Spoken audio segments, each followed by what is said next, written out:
Very good morning. सभी बच्चों का बेहद स्वागत है आपके अपने प्लेटफॉर्म RWA सिविल सर्विसेज पर। और मैं तैयार हूं आपके लिए प्रतिज्ञा 2.0 बैच को लेकर, जहां हम लोग अभी प्राचीन भारत पर रहे हैं और निर्णय यह लिया गया है कि आज से कुछ दिनों तक NCERT को पहले समाप्त कर लिया जाए। उसके बाद या NCERT की नज़र से देख लिया जाए इतिहास को। वैसे तो बहुत कुछ अंतर नहीं है, लेकिन फिर भी मैं इस दौरान जो अगला 10-15 दिन क्लास होना है एंशिएंट के लिए, वो NCERT के जो विभिन्न चैप्टर हैं 6 से लेकर के 12 तक में, उनको मैं डिस्कस करूँगा। एक बार आप क्लास के साथ जुड़िए। जो भी बच्चे चैट करना चाहते हैं यही करेंगे, क्योंकि उसका मैक्सिमम टाइम हमने रखा है 2 मिनट का। 2 मिनट के अंदर जो भी चैट आपका आता है उसको देखेंगे। बीच में फिर चैट नहीं देखेंगे, नहीं तो क्लास डिस्टर्ब होता है। और फिर जो बच्चे रिकॉर्डेड क्लास देखते हैं या लाइव में भी होते हैं, उनको बहुत ही अधिक डिस्टर्बेंस का सामना करना पड़ता है। तो शुरुआत में ही चैट देखेंगे, बाद में चैट देखेंगे, और बीच के दौरान चैट नहीं देखेंगे। क्या पूरी प्रक्रिया रहेगी इस कोर्स की, मैं अभी तुरंत ब्रीफ करूंगा आपके चैट को देखने के बाद। और चैट देखने की शुरुआत अब होती है, यहाँ से हम 1 से 2 मिनट ही चैट देख पाएंगे।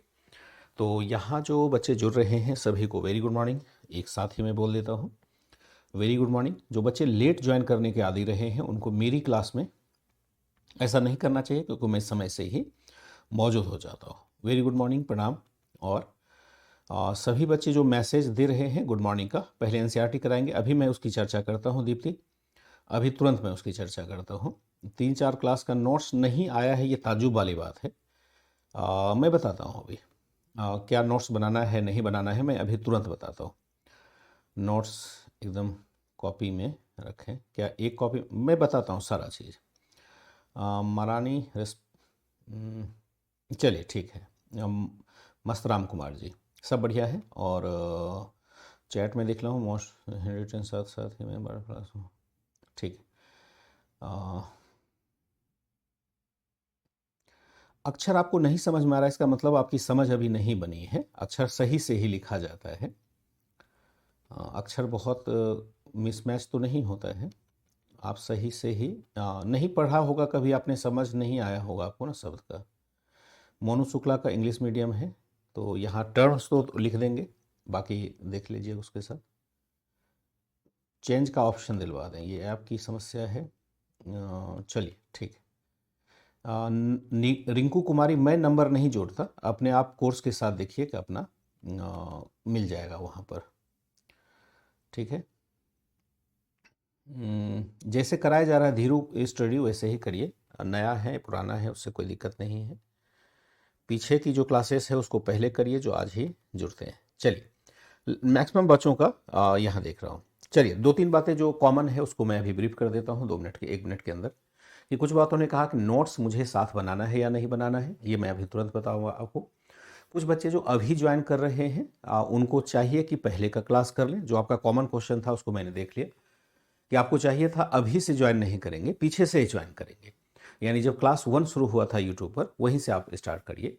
और फिर कुछ समझ में नहीं आ रहा है, जैसे कुछ बच्चे हैं उनको लगता है कि अभी कुछ मुझे समझ में नहीं आ रहा है, तो आपको समझना कैसे होता है कि सबसे पहले आप सिलेबस को देखते हैं, सिलेबस क्या कहता है। और सिलेबस क्या कहता है तो उसके अकॉर्डिंग हम पढ़ा रहे होते हैं, और उसको समझना होता है कि क्या जो पढ़ाया जा रहा है उसका आंसर या क्वेश्चन कैसे बनेगा। अगर आप खुद नहीं समझ पा रहे हैं तभी क्लास आप करते जाइए करते जाइए। धीरे धीरे जैसे मैं पढ़ाता जाऊंगा उसके साथ प्रश्न पूछता जाऊंगा तो आपको बातें स्पष्ट होती चली जाएंगी। आप नहीं समझ पा रहे हैं तो पहले की समझ विकसित करने का यहाँ तो काम नहीं किया जा सकेगा ना। ये तो आपको पहले ही समझ लेना चाहिए कि हमारा सिलेबस क्या है और कैसे आगे बढ़ना है। केवल कोर्स ले लेने मात्र से नहीं होता है, केवल किताब पढ़ लेने मात्र से नहीं होता है, बल्कि आपको उसके लिए प्रिपेयर भी करना होता है। जिस एग्ज़ाम के लिए जा रहे हैं उसकी बेसिक जानकारी तो आपको होनी ही चाहिए। और बेसिक जानकारी क्या है, ये पद कैसे है, क्या तैयारी होता है, कितने चरण की तैयारी होती है, ये सारी बातें कुछ वीडियो के माध्यम से की जा चुकी होती है जब हम किसी बैच को लॉन्च करते हैं उससे पहले। एक बच्चे ने कहा थोड़ा साफ साफ लिखिए, तो मैं यहाँ स्पष्ट करना चाहता हूँ कि मैं साफ साफ ही लिखता हूँ, लेकिन चूंकि आपके शब्द की सीमा बहुत ही न्यून रही है, आपने बहुत नए शब्दों को नहीं देखा है, ग्रामीण शब्दों को भी सुना है, आपने अच्छे से लिखा नहीं है, शब्दों के प्रभाव को नहीं समझा है, इसलिए आप नहीं समझ पा रहे होंगे। लेकिन जब मैं शब्द लिखता हूं तो उसको मैं बोलता चला जाता हूं, यानी बोल बोल के मैं लिखता हूं, ताकि अगर चाहें तो आप जो मैं बोल रहा हूं उस शब्द को भी आप याद कर पाए। दूसरा है कि अगर आपको फिर भी मेरी लिखावट समझ में नहीं आती है तो आप क्लास के साथ नोट्स मत बनाइए। जो अलग से नोट्स हम प्रोवाइड करते हैं हैंड रिटन वाला, उसको आप वहाँ से लिख लीजिए। कई तरीके हो सकते हैं, इसलिए तो सभी तरीके बनाए गए। आवश्यक तो नहीं है कि आपको उसी समय लिखना है। जो बच्चे समझ पा रहे हैं वो लिख पा रहे हैं, जो नहीं समझ पा रहे हैं वो बाद में लिखेंगे फिर, क्योंकि लिखने का तरीका तो बदल नहीं सकते ना। अपने जानते तो साफ साफ ही लिखते हैं। आपको समझ नहीं आता है कि ये आपकी समस्या हुई, आपको समझना पड़ेगा। आप टीचर को ये नहीं कह सकते कि मेरे अनुरूप चलिए, आपको टीचर के अनुरूप चलना होता है। चूंकि वनडे की एग्जाम की तैयारी आपने करी है, जहाँ छोटे छोटे शब्द दिए जाते हैं, तो वहाँ आपने जैसे टीचर को कहा वैसे ही वो दबाव में आ जाता है। यहाँ ये प्रक्रिया नहीं है, यह यूपीएससी है, यूपीएससी के लेवल से चल रहे हैं, तो थोड़ा सा आपको और मैच्योर्ड होना पड़ेगा ऐसी शिकायत से पहले। ठीक है जी। यहाँ बात हो रही थी एंशिएंट इंडिया की। मुझे लगता है कि कहीं पीडीएफ दूसरा तो नहीं लगा, नहीं यही है, ठीक यही है। आज जो हम लोग शुरुआत करने जा रहे हैं, मैं थोड़ा सा ब्रीफ कर देता हूँ कि आपके मन में कन्फ्यूजन ना हो। कि आज जो मैं शुरुआत करने जा रहा हूँ उसका नाम है एनसीईआरटी। एनसीईआरटी एक ऐसी किताब है जो स्कूल के सिलेबस के अकॉर्डिंग लिखा गया है कि स्कूल में क्या पढ़ाया जाएगा। ऐसा क्यों लिखा गया था? क्योंकि भारत एक विविधतापूर्ण देश है। यहाँ पर बहुत सारी भाषाओं के लोग रहते हैं, बहुत सारे कल्चर होते हैं, बहुत सारे जाति हैं, जनजाति हैं, नस्ल है, बहुत सारी बातें यहाँ हैं। सब जातियों का देखेंगे अलग अलग कल्चर होता है। अब हम एक कॉमन सिलेबस अगर नहीं बनाते और सभी जाति, नस्ल, धर्म, वंश के आधार पर अलग अलग पढ़ाते, तो क्या भारत की एकता स्पष्ट रूप से दिखाई देती? तो बिल्कुल नहीं दिखाई देती। इसलिए जैसे ही भारत स्वतंत्र हुआ, भारत के स्वतंत्र होने से पहले एनसीईआरटी जैसी चीज़ नहीं थी। वहाँ पर अलग अलग क्षेत्र में अलग अलग प्रकार की पढ़ाई होती थी, कुछ कॉमन सिलेबस होते थे, लेकिन हर यूनिवर्सिटी में अलग अलग तरीके से पढ़ाया जाता था। भाषा भी अलग हो सकती थी, पाठ्यक्रम भी अलग हो सकता था। लेकिन स्वतंत्रता के बाद तो हमें देश को एकजुट रखना था, और एकजुट रखने के लिए ऐसे सिलेबस की हमें आवश्यकता थी जिससे सभी बच्चे लगाव महसूस कर सके और देश की एकता के लिए भी काम कर सके। इसलिए एक संस्था बनाई गई, national council of educational research and training, जिसको हम शॉर्ट में कहते हैं एनसीईआरटी। क्या हुआ? National council for educational research and training. Educational research करने के लिए एक संस्था बनाई गई, और उस संस्था के द्वारा बहुत सारे विद्वानों के मिलने से एक रिकमेंडेशन आया कि ऐसा रिकमेंडेशन कि हम ऐसे पाठ्यक्रम का निर्माण करें जिससे कि भारत के सभी बच्चे अपना उससे लगाव महसूस करें और सबको लगे कि यह मेरा ही सिलेबस है, ताकि सभी जब बच्चे बचपन के स्तर पर ही अगर हम राष्ट्रीय शिक्षा देना शुरू करेंगे तो राष्ट्रीय एकता का भाव भी मजबूत होगा। अब एनसीईआरटी तो लिख दिया गया। अब एनसीईआरटी पढ़ना भी जरूरी होता था, लेकिन जब आप पढ़ाई की शुरुआत करते हैं, और आज से 20 साल पहले से भी जब पढ़ाई की शुरुआत हो रही थी सिविल सेवा के लिए, तो बच्चों को कहा जाता था कि आप एनसीईआरटी पढ़िए सबसे पहले। जैसे अभी मैं कह रहा हूँ एनसीईआरटी पढ़िए सबसे पहले। लेकिन दिक्कत यहाँ पर शुरुआत में तो नहीं थी। 2005 से पहले, 2005 से पहले कोई दिक्कत नहीं थी। एनसीईआरटी पढ़िए और खूब बढ़िया से पढ़िए, अच्छा सिलेबस भी वहाँ पर कवर कर लिया जाता था।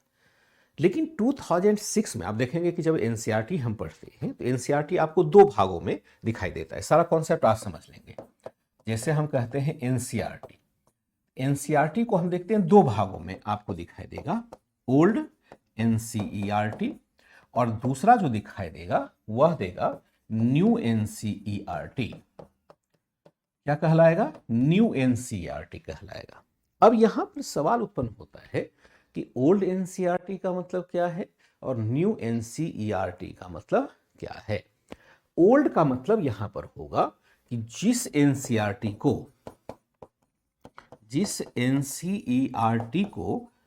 2005 से पहले लिखा गया था, 2005 से पहले लिखा गया था, और इसका मतलब होगा 2005 के बाद लिखा गया एनसीईआरटी। 2005 के बाद लिखा गया एनसीईआरटी। यहीं पर ओल्ड और न्यू का कॉन्सेप्ट आ जाता है। ओल्ड का मतलब हुआ पुराना, ओल्ड मतलब पुराना हो गया, जो 2005 पहले 2005 से पहले एनसीईआरटी जो शुरुआत के दिनों से चली आ रही थी उसको हमने कहा कि यह ओल्ड एनसीईआरटी है, और 2005 के बाद जो एनसीईआरटी लिखी गई उसको कहा हमने न्यू एनसीईआरटी है। और जो क्लास आपकी आधारित होगी वह होगी, क्लास किसके आधार पर होगी? क्लास जो होगी, क्लास न्यू एनसीईआरटी पर आधारित होगी, एनसीईआरटी पर आधारित होगी। जो आपकी क्लास चलनी है वह न्यू एनसीईआरटी पर आधारित होनी है। ओल्ड को हम इस बार टच नहीं करेंगे। पहले जब एनसीईआरटी सार बैच दिया था तो वहां ओल्ड एनसीईआरटी को भी हमने कवर कर लिया था, लेकिन अब ओल्ड एनसीईआरटी की प्रासंगिकता बहुत नहीं देखी जा रही है हाल के दिनों में, और वहां से क्वेश्चन नहीं पूछे जा रहे हैं। क्वेश्चन का दायरा, चूंकि इतिहास बदलता है, बहुत सारे रिवीजन हुए इतिहास के पाठ्यक्रम में, खास करके इतिहास में, तो इसलिए हम लोग अब न्यू एनसीईआरटी को ही कवर करते हैं। अब न्यू एनसीईआरटी को अगर देखें, ये क्लास किसको फॉलो करता है? ये क्लास फॉलो करता है 6 to 12 को। 6 to 12 लेवल की क्लास में एनसीईआरटी दिया हुआ है। लेकिन अगर एनसीईआरटी के साइट पर आप जाकर के देखेंगे, उसका जो एनसीईआरटी का वेबसाइट है जो 2 दिन से चल भी नहीं रहा है, अगर एनसीईआरटी के वेबसाइट पर जाकर के आप देखेंगे तो वहां देखेंगे कि हमेशा एनसीईआरटी के पाठ्यक्रम में हर साल परिवर्तन होता रहा है। हर साल उन्हीं चैप्टर को रिसफल किया जाता रहा है, नंबर 1। नंबर 2 कि एक ही विषय में बहुत सारे सब्जेक्ट को, एक ही मतलब एनसीईआरटी में बहुत सारे विषय को जोड़ दिया गया है। ये बहुत बड़ा कंफ्यूजन होता है कि अगर कोई बच्चा खुद से एनसीईआरटी पढ़ना चाहे तो वह फिर कुछ समझ ही नहीं पाता है। बेसिक बातें लिखी हुई है, लेकिन इतने जिगजैग तरीके से एनसीईआरटी लिखा गया है कि एक सामान्य बच्चा जो कंपटीशन की तैयारी करता है एनसीईआरटी से कुछ भी प्राप्त नहीं कर सकता है। उसके लिए लगता है क्या पढ़ें, इसमें कुछ समझ नहीं आ रहा है। एक ही सब्जेक्ट में आप देखेंगे तो आपका ज्योग्राफी भी है, एक ही सब्जेक्ट में हिस्ट्री भी है, एक ही सब्जेक्ट में इकोनॉमी भी है, एक ही सब्जेक्ट में आपका पॉलिटिकल साइंस भी है, पॉलिटी भी है। तो जब एक ही किताब, जैसे क्लास 6 को हम देखते हैं, एक ही किताब के अंदर सब कुछ शामिल कर दिया गया है, तो फिर आपके लिए आइडेंटिफाई करना मुश्किल होता है कि कौन सा चैप्टर किस विषय से जाकर के जुड़ता है। ये मूलभूत समस्या खड़ी हो जाती है एनसीईआरटी पढ़ने के दौरान, इसलिए बच्चे इसका लाभ नहीं ले पाते हैं। पढ़ते बेशक हैं, साल भर तक पढ़ते हैं, लेकिन क्रक्स कुछ नहीं निकल पाता है। क्यों? क्योंकि चूंकि जिगजैग लिखा हुआ है, अलग अलग विषय को एक साथ ही मिला करके लिखा गया है, इसलिए हम उसको सिलेबस के साथ, जो यूपीएससी का सिलेबस है, यूपीपीसीएस का सिलेबस है, उसके साथ हम जोड़ ही नहीं पाते। ये सामान्य बच्चों की समस्या रही है। चाहे बच्चे 12 में ही होंगे तो उनको भी इसी समस्या का सामना करना पड़ेगा। देखिए, हकीकत तो यह है ना कि एनसीईआरटी उसके तो लिए तो नहीं लिखा गया जो कि कंपटीशन का एग्जाम दे रहा है, कॉम्पिटिटिव एग्जाम दे रहा है, उसके लिए तो नहीं लिखा गया था। एनसीईआरटी लिखा गया था उस क्लास के बच्चे के लिए। जैसे 6ठी क्लास का बच्चा है तो 6ठी क्लास का एनसीईआरटी पढ़ेगा, 10वीं का बच्चा है तो 10वीं का एनसीईआरटी पढ़ेगा। इसीलिए लिखा गया था ना। इसलिए तो नहीं लिखा गया था कि कोई बच्चा बड़ा हो जाएगा, आईआईटी कर लेगा, ग्रेजुएशन कर लेगा और तब एनसीईआरटी पढ़ेगा, इसलिए नहीं लिखा गया था। यहाँ पर जो सिलेबस है वह स्कूल के बच्चों के हिसाब से तैयार किया गया है, लेकिन हम इसलिए पढ़ते हैं कॉम्पिटिटिव एग्जाम के लिए क्योंकि वहाँ पर वो बातें बहुत ही सरल तरीके से लिखी गई है और बहुत ही बेसिक जानकारी वहाँ पर दी गई है। ऐसी बेसिक जानकारी है जिसको प्राप्त किए बगैर हम आगे नहीं बढ़ सकते। क्लियर बात है कि 2 बातें हैं कि एनसीईआरटी है ओल्ड, एनसीईआरटी है न्यू। क्लास में हम कवर करेंगे केवल न्यू एनसीईआरटी को। ओल्ड एनसीईआरटी में कहीं रेफरेंस लेना होगा, जैसे एक आध चैप्टर मैंने देखा है कि रेफरेंस के तौर पर लेना जरूरी है, वो मैं अलग से ले लूंगा। तो इसका निष्कर्ष क्या हुआ, ये जो डिस्कशन हुआ इसका निष्कर्ष क्या हुआ, मैं यह भी लिख देता हूं। निष्कर्ष यह हुआ कि स्वयं से, निष्कर्ष क्या है? निष्कर्ष हो गया कि क्लास 8 तक या क्लास 8 तक कोई या किसी विषय की स्पेशल एनसीईआरटी नहीं, किसी विषय की अलग से या किसी विषय की अलग से एनसीईआरटी बुक नहीं है, एनसीईआरटी बुक नहीं है, बल्कि इसे कहां पढ़ना होता है, बल्कि इसे सामाजिक विज्ञान में पढ़ना होता है।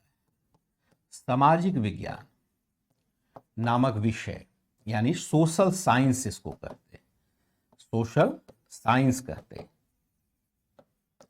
सोशल साइंस नामक विषय में के साथ पढ़ना होता है, नामक विषय के साथ पढ़ना होता है।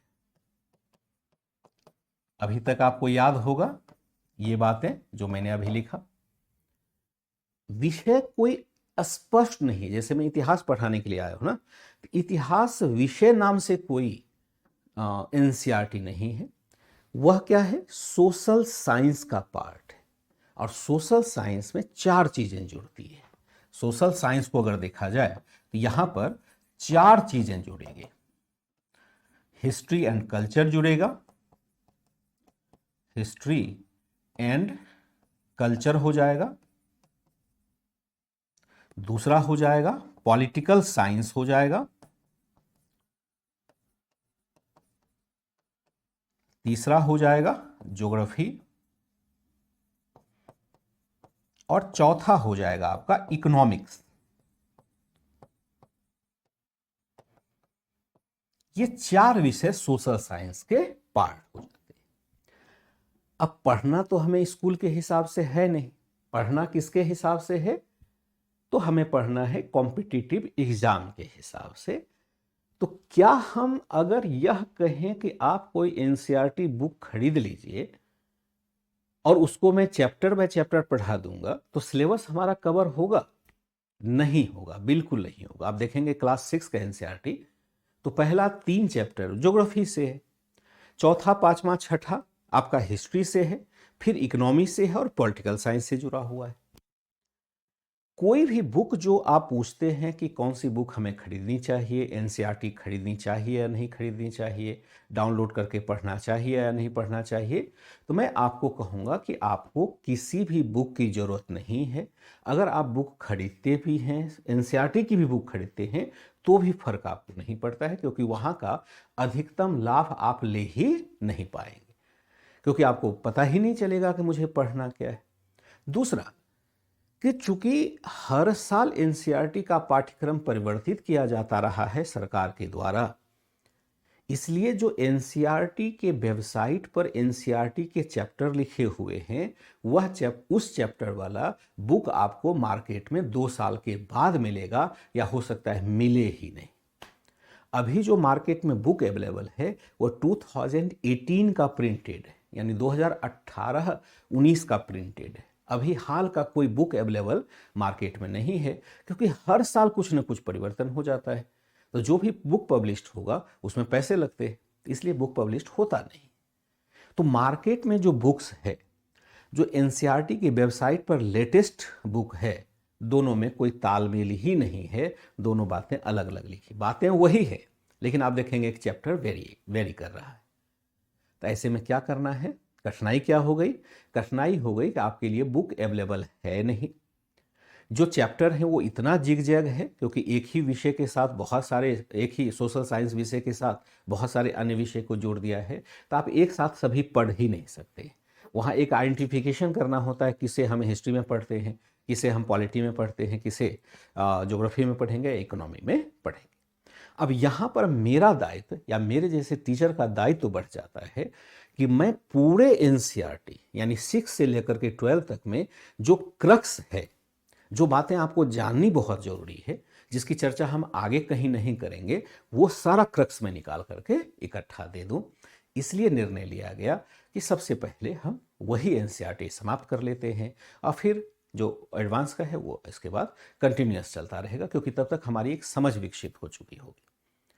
क्या यहाँ तक बातें अंडरस्टैंडिंग में आ गई आपकी? क्या आपने सारी बातें समझ ली कि क्या समस्या है और क्या हम करने जा रहे हैं?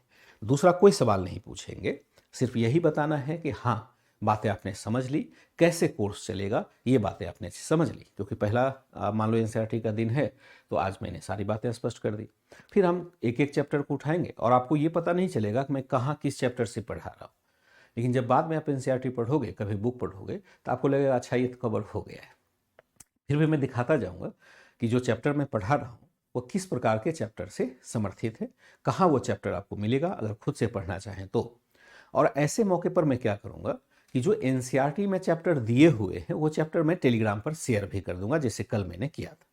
कल मैंने एक चैप्टर शेयर किया था आपका टर्मिनोलॉजी वाला, यानी उसको कहते हैं हम शब्द रूप वाला, जहाँ पर कुछ शब्दों के मायने बताए गए हैं अंग्रेजी और हिंदी में, उसको भी आप रखे रहिएगा। और जो एनसीईआरटी का चैप्टर जैसे मैं पढ़ाऊंगा उसको मैं शेयर कर दिया करूंगा। आपको कुछ बुक खरीदने की ज़रूरत नहीं है। जो चैप्टर मैं पढ़ाऊंगा वो चैप्टर अगर मुझे ज़रूरत हुई तो मैं उसको शेयर कर दूंगा, आप उसको पढ़ लीजिएगा। बस इतना ही काम आपका है, इतना ही काम आपको करना है। एक बार मैं चैट देख लेता हूँ, फिर मैं क्लास को आगे बढ़ाता हूँ। ठीक है, क्लियर है? बहुत बढ़िया।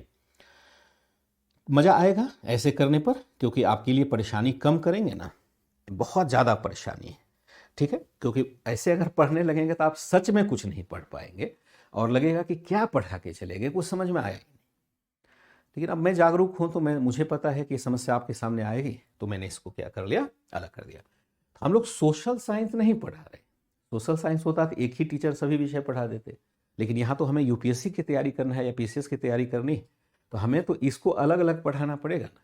तो इसलिए सोशल साइंस वाले एनसीईआरटी को हमने विभाजित कर दिया। जैसे क्लास 6 का एनसीईआरटी होगा, तो क्लास 6 के एनसीईआरटी में आप देखेंगे कि ज्योग्राफी वाली सर भी पढ़ा रहे हैं, इकोनॉमी वाली मैडम पढ़ा रही है, पॉलिटी वाले सर भी पढ़ा रहे हैं, और मैं हिस्ट्री भी पढ़ा रहा हूँ। क्योंकि सबका चैप्टर बटा है, 12 चैप्टर है उसमें 14, तो उसमें सबका अलग अलग डिवीजन किया हुआ है और उस हिसाब से हमें पढ़ाना भी पड़ता है। हाँ, नोट्स भी। अब देखिए दूसरा एक समस्या आती है कि अब नोट्स क्या बनाना है। आपका प्रश्न यह हुआ कि क्या नोट्स भी बनाना है, नोट्स भी बनाना है, क्या नोट्स भी बनाना है? आपका एक सवाल यह था कि जी हाँ, आप बिल्कुल नोट्स बनाएंगे। अब सवाल उत्पन्न होता है कहां से बनाएंगे। तो जो शुरुआत हमने की थी वह बहुत ही बेसिक से की थी और वह क्लास 6 के एनसीईआरटी से ही समर्थित था। तो अभी तक जो आपका नोट्स है वह चाहे तो आप एनसीईआरटी के साथ ही शामिल करें। जैसे अभी आपने नोट्स बनाने की शुरुआत करी थी क्लास 1 से, क्लास 1 से भी जो मैंने ढर्रा अपनाया हुआ था, इसलिए अपनाया हुआ था चूंकि मुझे कुछ एनसीईआरटी देना ही था बीच में कराने के लिए, तो मैंने शुरुआत 1 से ही, यानी क्लास 1 से ही मैंने जो शुरुआत करी थी वह एनसीईआरटी के आधार पर ही करी थी। आपको मैंने बताया नहीं था कि मैं असल में एनसीईआरटी को ही आधार बना के चल रहा हूँ, क्योंकि बेसिक बातें तो एनसीईआरटी में ही मिलेगी। तो अब निष्कर्ष क्या निकलेगा कि अभी तक जो आपने नोट्स बनाया है वह एनसीईआरटी का ही पार्ट है, उसी में शामिल कर दीजिए और यहीं से मैं मोल्ड करके आपका नोट्स कंप्लीट कर दूंगा। तो निष्कर्ष क्या हुआ, नोट्स बनाना है। नोट्स क्या है, नोट्स बनाना है, हाँ बनाना है। कहां से बनाना है, कहां से, तो जहां से हमने क्लास की स्टार्ट की, कहां से, जब से क्लास स्टार्ट हुई है तब से, स्टार्ट हुई है तब से, क्योंकि मैंने जो क्लास स्टार्ट किया था और यह बताया था कि इतिहास हम कैसे पढ़ते हैं, किस प्रकार से करना चाहिए, सोर्स क्या होता है, ये सब एनसीईआरटी का ही पार्ट होता है। बेसिक बातें हम वहीं से कैच कर लेते हैं। तो अब नोट्स में कोई दिक्कत नहीं है। आपने जहां प्रतिज्ञा बैच में पहला इतिहास का नोट्स बनाया, पहले तो पाठ्यक्रम है वो तो ओवरऑल चला जाएगा, जो मैंने टॉपिक सब टॉपिक दिया है ओवरऑल चला जाएगा। उसके बाद का जो भी पार्ट है, या उसको भी अलग क्यों करिए, आप उसको रहने दीजिए साथ में, क्लास शुरुआत वहीं से हमारी हुई है, कोई दिक्कत नहीं, उसको वहाँ रहने दीजिए। और उसके बाद जो भी आपने लिखा है सब एनसीईआरटी का पार्ट है, यानी अभी जो आप नोट्स बना रहे हैं एक्चुअल में वो एनसीईआरटी का ही बना रहे हैं। अब इसकी घोषणा ऑफिशियल तरीके से की जा रही है और ये तब तक चलती रहेगी जब तक मैं इसको बंद नहीं करूंगा, यानी कह दूंगा कि अब आपका एनसीईआरटी समाप्त हो गया, आप उसको क्लोज कर दीजिए। अगर आपका मान लो पेज भर जाता है कॉपी का तो कोई दिक्कत नहीं। जैसे कुछ बच्चों ने मैसेज किया था, कन्फ्यूजन हो जाता है, विभिन्न टीचर अलग अलग तरीके से सलाह देते हैं। मैंने आपको कहा हुआ था, अगर आपको याद हो, कि मैंने कहा था 200 पेज का एक कॉपी आप बना लीजिए, ले लीजिए, स्पाइरल टाइप का जो कॉपी आता है 200 पेज का, उसको आप रख लीजिए, उसी में नोट्स अपना बनाते जाइए। नोट्स बनाना क्या है कि जो भी बोर्ड पर लिखाया गया है, चाहे पीडीएफ के रूप में दिया गया हो, चाहे हैंड रिटन दिया गया हो, जो भी बोर्ड पर किया गया है वह सब आपका नोट्स है। मैं थोड़ा विस्तृत नोट्स बनाता हूँ। क्यों बनाता हूँ? बहुत सारे टीचर भी इसकी आलोचना करेंगे, दूर दराज के जो टीचर होंगे आलोचना करेंगे कि किताब लिखाने का क्या मतलब है। कुछ बच्चों को भी लगता है कि इतना ज़्यादा हम लिखेंगे तो पढ़ेंगे कब। देखो, यह प्रक्रिया इसलिए मैंने अपनाई है, मेरा जो एक्सपीरियंस रहा है कि मैं विस्तृत नोट्स इसलिए बनाता हूँ क्योंकि आपके पास किताबों का समर्थन नहीं होता है। अगर मैं किताब 4-5 रिकमेंड कर भी दूंगा तो वहाँ से आप कुछ नहीं निकाल पाएंगे, ये मैंने समझ लिया है। पहले मैं नहीं करता था, लेकिन अब मैंने समझ लिया कि बच्चों को ऐसा नोट्स देना चाहिए जिससे कि वह हमारे अब्सेंट में, आवश्यक नहीं कि मैं हमेशा आपके साथ रहूँगा या आप बार बार मुझे सुनने आओगे, देखने आओगे, कोई प्रवचन तो चल नहीं रहा है। और क्यों देखें, जब एक बार क्लास कर लिया, सारी बातें समझ ली, तो अपने नोट्स को ही बार बार रिवाइज करना चाहिए। इसलिए मैंने कहा था प्रतिज्ञा 1 वाले के लिए क्लास की कोई ज़रूरत नहीं, क्योंकि उसका नोट्स बना हुआ है और वहाँ से वो तैयारी करे, बार बार नोट्स को रिवीजन करे। मैं थोड़ा विस्तृत नोट्स इसलिए बनवाता हूँ ताकि आपको किसी भी चीज़ की ज़रूरत रहे ही नहीं, ना कोई बुक खरीदना है, ना कुछ करना है। केवल और केवल 10 बार, 5 बार, जितनी भी बार पढ़ सकते हैं आप नोट्स रिवाइज करते चलिए। यहीं से हर प्रश्न का समाधान मिलेगा, चाहे वो प्रारंभिक परीक्षा हो, चाहे मुख्य परीक्षा हो। क्योंकि मैं जागरूक हूँ तो मैं उसी हिसाब से नोट्स बनाऊंगा ताकि 5 साल भी आप पढ़ते रहेंगे इस नोट्स को, तो आपको एक भी क्वेश्चन बाहर नहीं जाने की संभावना रहेगी। तो अभी से जो मैंने कहा कि कॉपी ले लीजिए 200 पेज का। एक बच्चे ने कहा कि दूसरे टीचर ने कहा कि आप अलग अलग पेज ले लीजिए, स्वतंत्र पेज लीजिए, जो A4 साइज का पेज आता है, एक पेज में नोट डाउन करिए और उसको फिर रखते जाइए। तो दोनों में बात एक ही है कि आपको नोट डाउन करना है। अब मैं इसलिए पेज के बारे में मैंने नहीं कहा कि पेज आपको अलग अलग रखना चाहिए, क्योंकि उनमें से कुछ पेज अगर मिसिंग हो गई, कुछ गलत हो गया, इधर हो गया, उधर हो गया, कहीं फट गया, तो फिर आपका नोट्स स्पॉइल हो जाए। कॉपी में एटलीस्ट हमारे पास एक जगह पहले से कंपाइल करके रखा हुआ है। और मैं ग्रामीण क्षेत्र के बच्चों की समस्या समझता हूँ कि A4 साइज का जो पेज होता है उसको आप कहाँ से ढूंढेंगे। A4 साइज का जो पेज होता है उसको आप ढूंढने जाएंगे तो आपके लिए बड़ा मुश्किल हो जाएगा, बहुत मुश्किल हो जाएगा। कहाँ से आप खोजेंगे? और मान लो कि 100-200 रुपये में आता है एक रिम, जैसे ये A4 साइज पेज है ना, अलग अलग हम पेज रखेंगे, इसके भटकने की संभावना रहेगी। इसलिए मैंने कहा था कि आप कॉपी बना लीजिए। कॉपी अगर एक जगह रखा रहता है तो फिर अपना पर्याप्त हो जाएगा, पलटने में भी आपको सहूलियत हो जाती है। ये बात भी कन्फ्यूजन है। कुल मिला के हमें क्या करना है? नोट्स बनाना है। और जहां से मैंने लिखाने की शुरुआत की है वहीं से NCERT का नोट्स बनना शुरू हो चुका है। आज उसी क्रम में हम आगे बढ़ेंगे। यहां तक बातें क्लियर है? क्योंकि आज जो बातें होंगी फिर दोबारा तो नहीं हो पाएंगी, जो भी बच्चे होंगे इसी को देखेंगे। ठीक है? अब प्रत्येक चैप्टर का कंबाइंड PDF नहीं देंगे ना, इसका मतलब ही नहीं है। आंसर राइटिंग कैसे करें इसके हिंदी या इंग्लिश में, तो इसकी चर्चा हो चुकी है रिया यादव। वैसे प्रश्न को मत पूछिए जिसकी चर्चा क्लास में हो गई। मैं मानूंगा कि आप शायद सीरियस स्टूडेंट नहीं है, क्योंकि जब हमने एक क्लास में आंसर राइटिंग पर अलग से ही डिस्कशन कर लिया है, फिर ये प्रश्न पूछने का क्या मतलब है कि आंसर कैसे लिखें? इसका मतलब आप जागरूक बच्चे नहीं हैं या आपने कर्मबद्धता से क्लास नहीं की है। और वैसे बच्चे को तो मैं बिल्कुल इंटरटेन नहीं करूंगा जो टास्क पूरा नहीं करते। एडमिशन ले लेते हैं लेकिन टास्क पूरा नहीं करते। एडमिशन लेने से कोई बच्चा सफल हुआ है क्या? क्या मानते हैं कि कोचिंग कर लेने मात्र से आपको सफलता मिल जाएगी? इस गलतफहमी में कभी मत रहिए कि कोचिंग में एडमिशन ले लिया तो हमें सफलता मिल जाएगी। कोई संभावना नहीं, क्योंकि आपको वहां जाके परफॉर्म करना पड़ेगा। कोचिंग रिसोर्स है, कोचिंग रास्ता बता सकता है, बैठ करके आपके बदले एग्जाम नहीं दे सकता।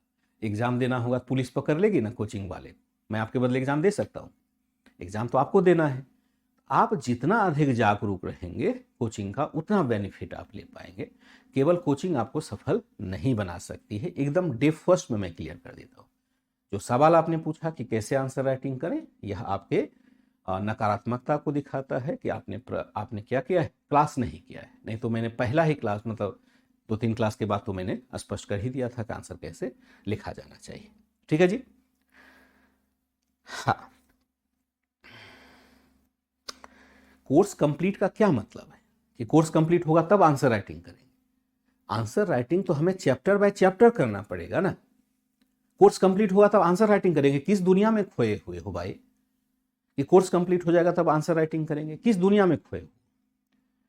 अगर कुछ नहीं आता है, मैं फिर से चेतावनी देता हूं, अगर कुछ नहीं आता है, अगर बहुत होशियारी का होगी, मैं बहुत होशियार हूं, तो फिर कोचिंग करने की जरूरत है आपको नहीं। लेकिन आपको लगता है कि मुझे कोचिंग की हेल्प की जरूरत है, तो जैसा टीचर कहें वैसा करिए। हम इकट्ठा राइटिंग नहीं करते। इकट्ठा राइटिंग तो करेंगे तब ना जब हमारे पास स्किल आ जाएगा पूरा। लेकिन क्या करें, बैठे रहें, पहले पूरा कोर्स खत्म होने दें फिर राइटिंग करें, ये कौन सी प्रक्रिया हो गई? इससे तो फिर आप फेल ही करेंगे। करना क्या है, चैप्टर बाय चैप्टर राइटिंग करनी है। जैसे एक क्वेश्चन मैंने लिखने के लिए दे दिया, जहां तक मैंने कराया वहां से जो मुख्य परीक्षा के प्रश्न बन रहे हैं, वहां से जो प्रारंभिक परीक्षा के प्रश्न बन रहे हैं, उसको मैंने करा के आपको दे दिया, बात खत्म हो गई। फिर वहां से हम दूसरे चैप्टर पर जाएंगे, दूसरे चैप्टर के जो भी प्रश्न बनेंगे उसको हमने लिख लिया या उसका ऑब्जेक्टिव टाइप का क्वेश्चन बना लिया। अब फिर जब ओवरऑल खत्म हुआ तब जाकर के कंबाइन कर लेंगे।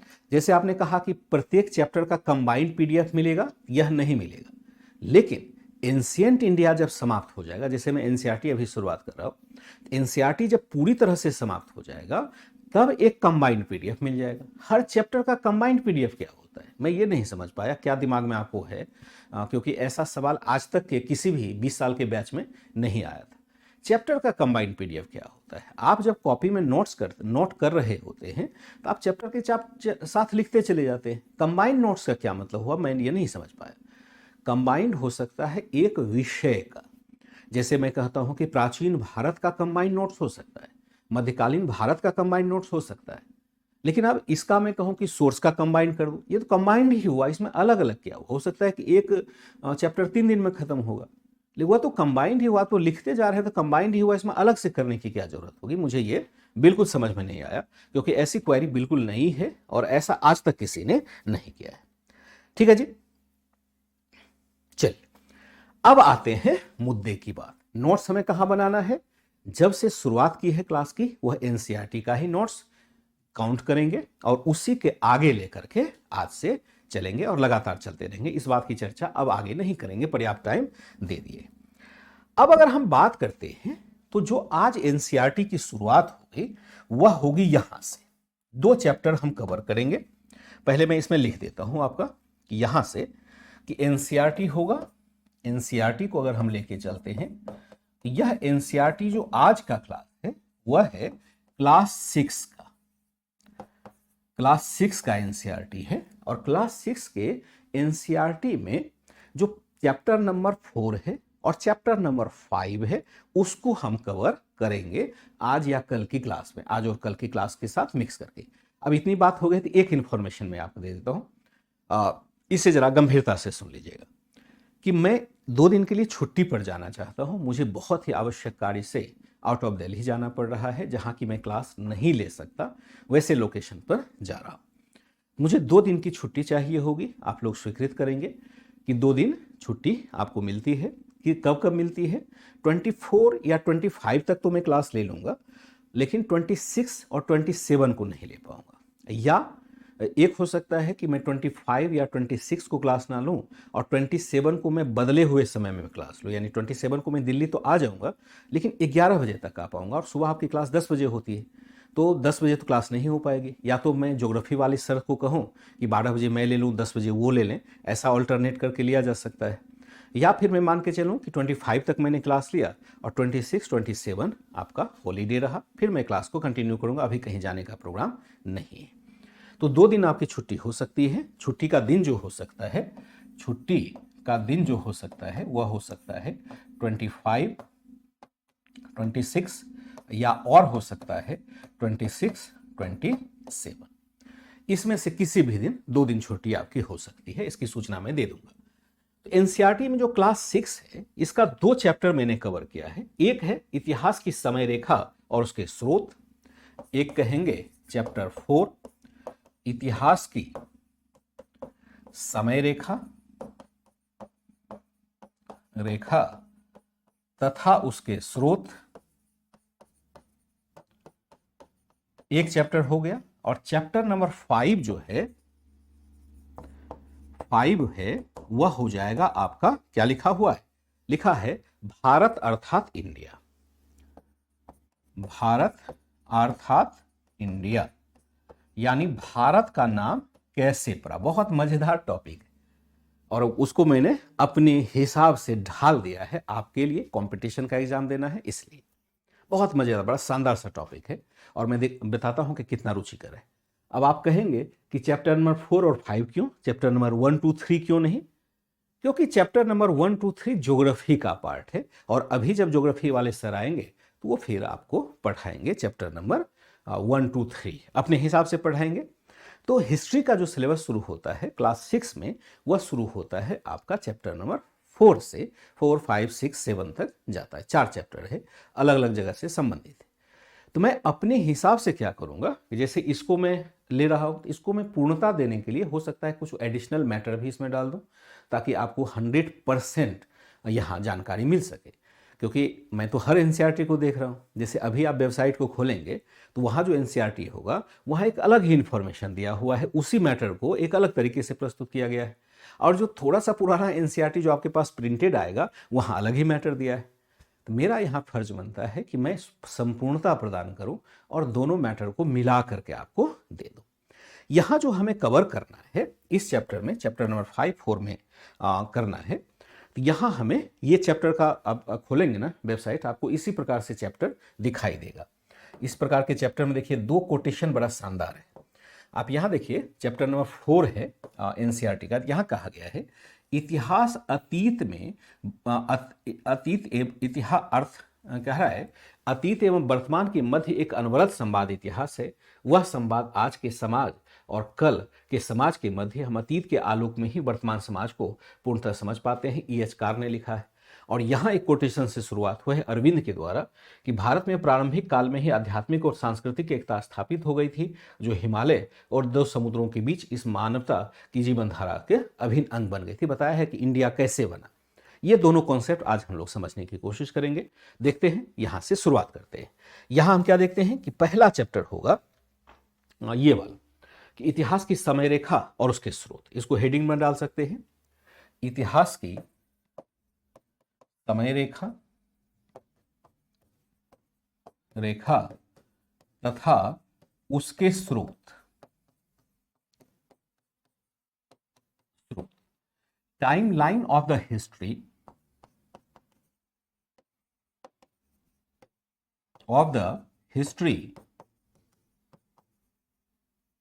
and its sources.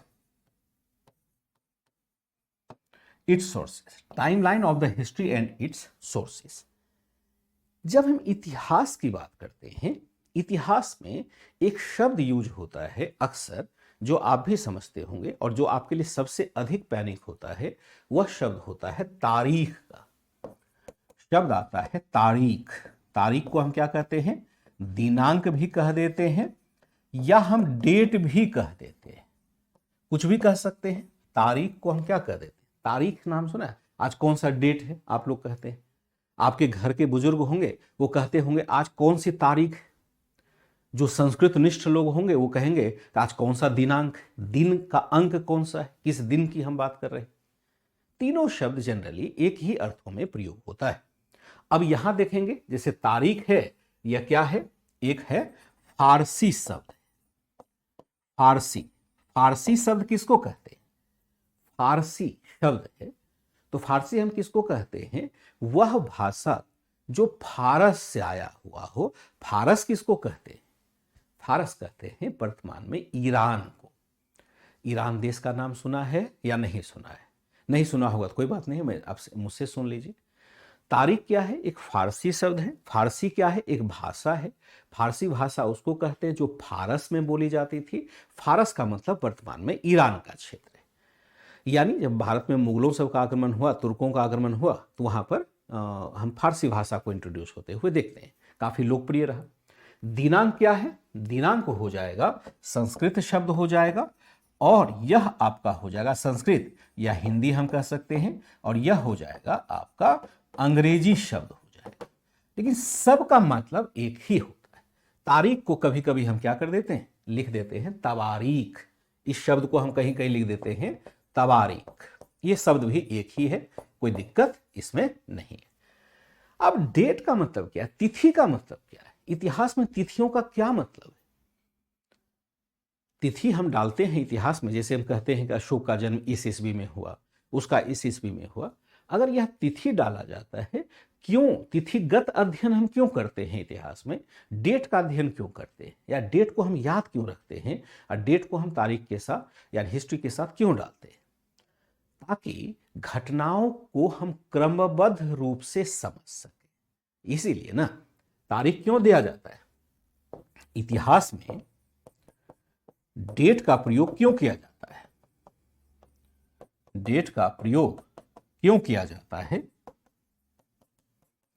क्यों किया जाता है, डेट का प्रयोग क्यों किया जाता है, ताकि घटनाओं का क्या किया जा सके, क्रमबद्ध अध्ययन किया जा सके, अध्ययन किया जा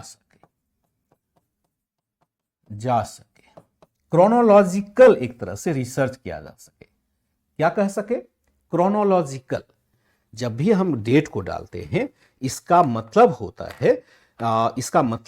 है कि हम क्रमबद्ध अध्ययन कर रहे होते हैं, क्रोनोलॉजिकल अध्ययन कर रहे होते हैं, और यही हमें इतिहास के समझ में मदद भी देता है। ठीक है, क्या करते हैं, सिस्टमैटिक स्टडी हमें करने की जरूरत होती है, क्रोनोलॉजिकल स्टडी करने की जरूरत होती है। इसको क्या कहेंगे, क्रमबद्ध अध्ययन को सिस्टमैटिक स्टडी के लिए हम ऐसे डेट को डालते हैं, नहीं तो पता ही नहीं चलेगा कि कब क्या हुआ था, कौन सी घटना कब हुई थी। इतनी सारी घटनाओं को कैसे आप याद करेंगे जब तक कि हम डेट नहीं डालेंगे। इसलिए तारीख बहुत ही आवश्यक होता है किसी भी इतिहास के निर्माण में। और अगर डेट क्लियर नहीं है, तारीख क्लियर नहीं है, कालक्रम क्लियर नहीं है, तो फिर हम इतिहास को समझ नहीं पाएंगे। इतिहास की समझ में दो ही चीज़ें जरूरत होती है, मैंने पहले भी लिखाया है। एक, हमें यह समझना होता है कि कंटिन्यूटी क्या रही, यानी निरंतरता क्या बनी रही, जो पहले था बाद के काल में क्या रहा। और दूसरा है कि क्या चेंजेस आए। इतिहास जब हम पढ़ते हैं तो यही दोनों बातों को पढ़ते हैं कि कौन सी बातें पहले से चली आ रही है और कौन सी बातें बाद में जुड़ गई, या क्या उसमें परिवर्तन आ गया। जो कंटिन्यूटी और चेंजेस का थ्योरी है, उसको समझने के लिए हमें इतिहास में डेट की आवश्यकता पड़ती है। अब डेट की आवश्यकता तो पड़ गई कि क्या डेट एक जैसे ही लिखा जाता है या अलग अलग समय पर अलग अलग तरीके से लिखा गया है। ये कॉन्सेप्ट अधिकांश बच्चे नहीं जानते।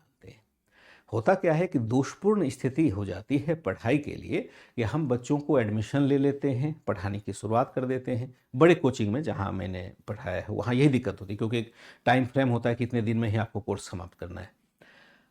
अब सब कुछ पढ़ लिया तो बच्चों ने कहा कि सर आप ये क्यों लिखते हैं। अब मैंने कहा कि मैंने लिखा BCE लिखा, कहीं मैंने AD लिखा तारीख के आगे, तो बच्चों ने कहा कि आपने AD BC ये सब क्या लिखा, मुझे बिल्कुल समझ में नहीं आ रहा है। इस समस्या का समाधान 6ठी क्लास के NCERT में ही दिया गया है, चाहे ओल्ड NCERT हो चाहे न्यू NCERT हो। मैं जरा बताता हूं इसको रुचिकर बना करके कि हम डेट क्यों डालते हैं। तो डेट इसलिए डालते हैं ताकि सिस्टमैटिक स्टडी किया जा सके, क्रमबद्ध अध्ययन किया जा सके। सिस्टमैटिक स्टडी का मतलब होता है, या इतिहास में अगर हम कहें सिस्टमैटिक स्टडी क्या होता है, इतिहास में क्रमबद्ध अध्ययन क्या होता है, अध्ययन क्या होता है, तो क्रमबद्ध अध्ययन का मतलब होता है निरंतरता, निरंतरता यानी कंटिन्यूटी, कंटिन्यूटी के तत्वों को समझना, तत्वों को समझना, और दूसरा होता है परिवर्तन के तत्वों को समझना, चेंजेस, चेंजेस के तत्वों को समझना, या जो चेंज आ रहा है के तत्वों को समझना। इसलिए ना जरूरी होता है। आप कहते हैं कि एक दो बच्चे जो अच्छे हैं अपने बैच में, बहुत अच्छे बच्चे हैं, उन्होंने कहा कि मुझे सिर्फ एक दिक्कत होती है। आप में से ही कौन PhD कर रहे हैं या अच्छा JRF वगैरह निकला हुआ है, उन बच्चों ने कहा कि मुझे क्रोनोलॉजी वाला प्रश्न नहीं बनता है, सब तो प्रश्न बन जाते हैं, क्रोनोलॉजी वाला नहीं बनता। पहले उन्होंने पीटी क्वालिफाई किया। आप में से ही कोई बच्चे हैं, मुझे नाम याद नहीं। क्यों नाम नहीं याद, क्यों हमें याद नहीं होता है? क्योंकि हमने इन दोनों चीजों पर ध्यान दिया ही नहीं कि कंटिन्यू क्या रहा। इतिहास का विकास क्रम साल दर साल होता रहा। कंटिन्यू क्या रहा? अगर आपसे पूछा जाए कि पिछले 10 साल के इतिहास में कौन सी बातें समान रही, जैसे मेरे पास, मैं आपके सामने खड़ा हूं, मेरा फेस है या मेरा बॉडी है, मैंने एक शर्ट पहना हुआ है, मैंने एक माइक धारण किया हुआ है, मैंने एक घड़ी पहना हुआ है और मैंने एक कलम रखा हुआ है। अब आपसे पूछा जाए कि इन चारों चीजों में, घड़ी है, कलम है, कपड़े हैं और माइक है, इनमें से क्या परिवर्तन हमने देखा, किस प्रकार का परिवर्तन हमने महसूस किया? तो आप सीधा कह सकते हैं कि पहले जो होता था, क्या चेंज, क्या निरंतर रहा, कंटिन्यूटी क्या रही? कहा कि सर पहले भी शर्ट तो पहना ही जाता था, अब भी शर्ट हम पहनते हैं। तो आपने कहा कि कंटिन्यूटी का जो पावर रहा वह रहा कि शर्ट आप पहले भी पहनते होंगे, हो सकता है दूसरे कलर का होगा, लेकिन अभी भी आप शर्ट इसी टाइप का पहनते थे, पहले भी इसी टाइप का था। तो ये कंटिन्यू चला आ रहा है पहले से। अब कहेंगे चेंजेस कैसे आया? कहेंगे कलम तो पहले नहीं होता था।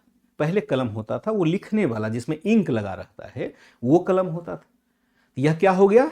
चेंज हो गया। दिखा रहा है यह चेंजेस है, ये डिजिटल पेन है और वह इंक वाला पेन था।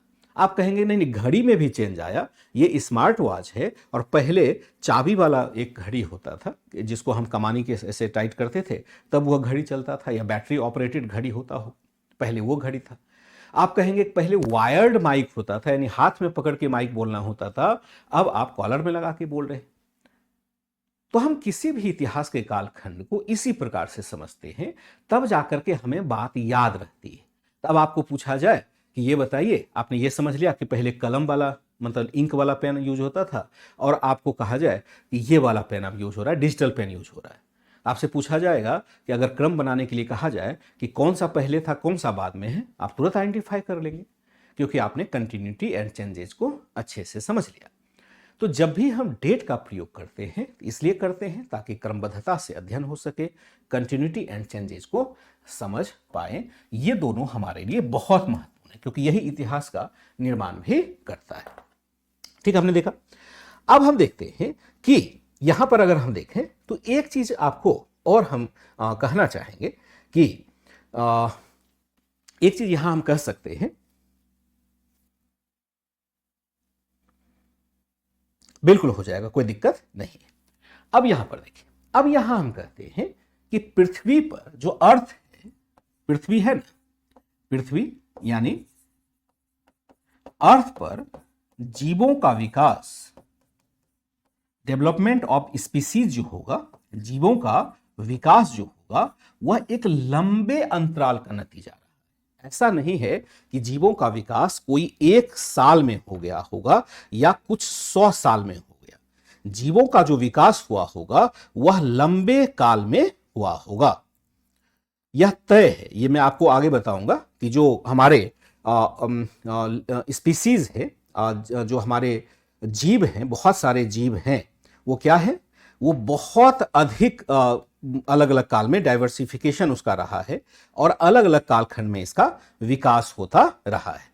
जो क्रिएचर है हमारा, क्रिएचर जो है वो क्या है, लंबे समय तक होता है। जीवों का विकास हम कह सकते हैं इवोल्यूशन ऑफ क्रिएचर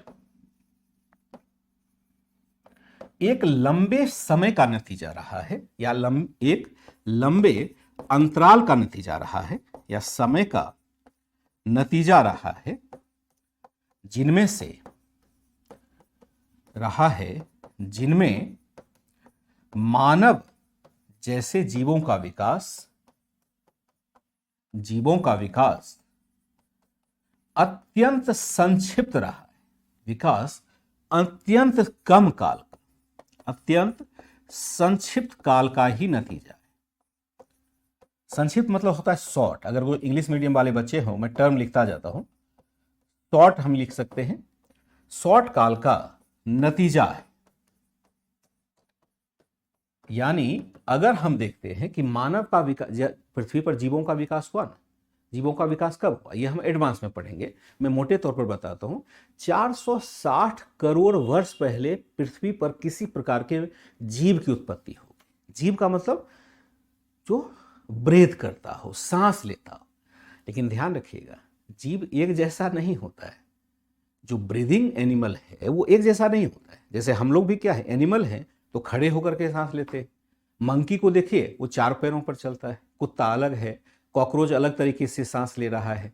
जो लाइकेन है, काई है, फंगाई है, वो अलग तरीके से सांस ले रहा है तो सभी जीव ही, लेकिन सबके विकास का क्रम अलग अलग रहा है। और इनमें से हम देखें कि जीवों का विकास क्रम लंबे अंतराल का नतीजा रहा है, तो मानव का विकास क्रम कुछ हजार साल का ही रहा है। मानव जैसा प्राणी जो अस्तित्व में आया है कुछ हजार साल का ही रहा। जैसे यहां हम एक टाइमलाइन अगर बना लेते हैं, मान लो कि यहां मैंने एक टाइमलाइन बनाया ऐसे। अगर मान लो हमने ये टाइमलाइन बना लिया, मैं आपको दिखाता हूं वो टाइमलाइन कैसे किताबों में दिया गया है। इसको हम कहते हैं जीवों का विकास। मान लो यहां हमने लिख दिया जीवों का विकास, और जीवों का विकास हम देखते हैं यहां तक से लेकर के कहां तक चला जाएगा, यहां तक आ जाएगा। और यहां जो हो जाएगा, इसके बाद का जो क्षेत्र होगा ये वाला, ये क्या कहलाएगा, ये कहलाएगा आपका मानव का विकास। मानव का विकास। लेकिन इतिहास किसके लिए बनाया गया है, मानव के विकास के लिए बनाया गया है। मानव के विकास के अध्ययन को पढ़ने के लिए बनाया गया है। जो हिस्ट्री में हम पढ़ते हैं असल में मानव के विकास को पढ़ते हैं।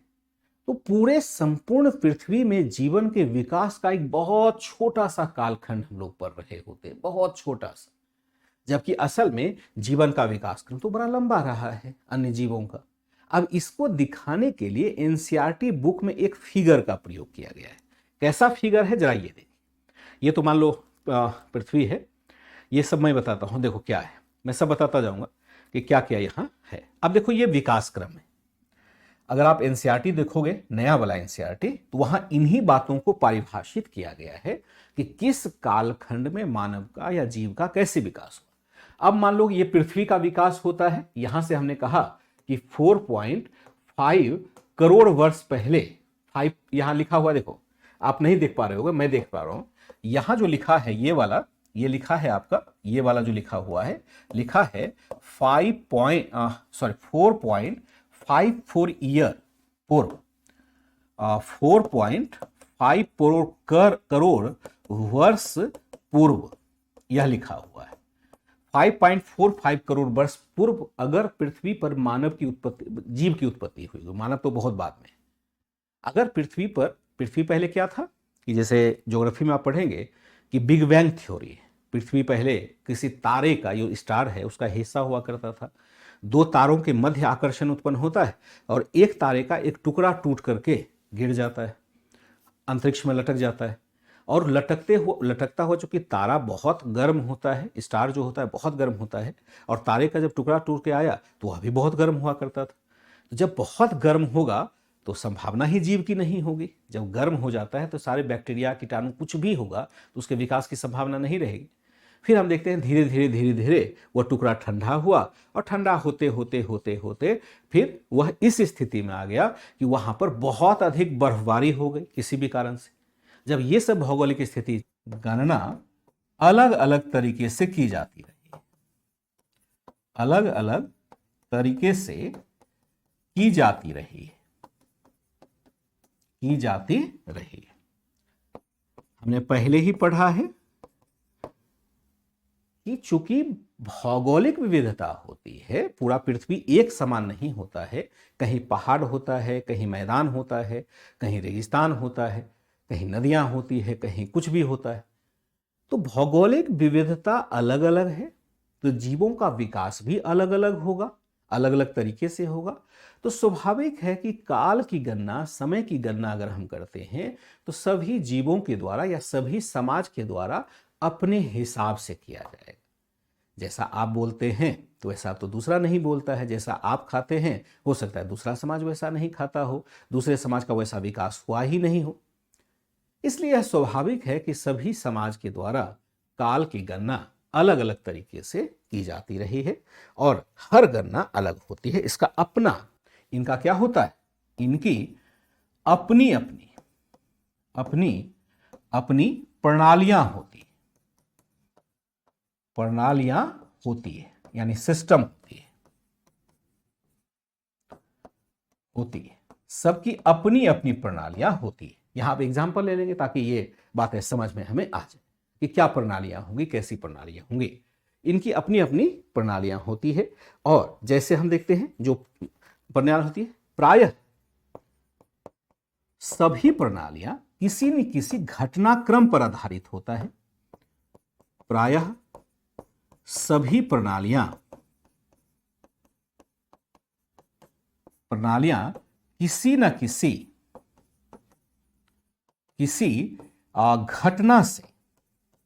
घटना से जुड़ी होती है।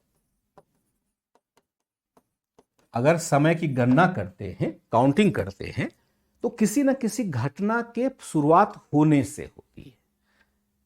उदाहरण यहां ले लेते हैं, एग्जाम्पल ले लेते हैं कि कौन सी घटना हुई तो किस कालखंड की शुरुआत हुई। जैसे यहां हम ले सकते हैं एग्जाम्पल, हम ले सकते हैं एग्जाम्पल को हम क्या कहते हैं, उदाहरण हम कहते हैं। उदाहरण अगर देखा जाए, कुछ कालखंड क्या होता है, जैसे किसी व्यक्ति के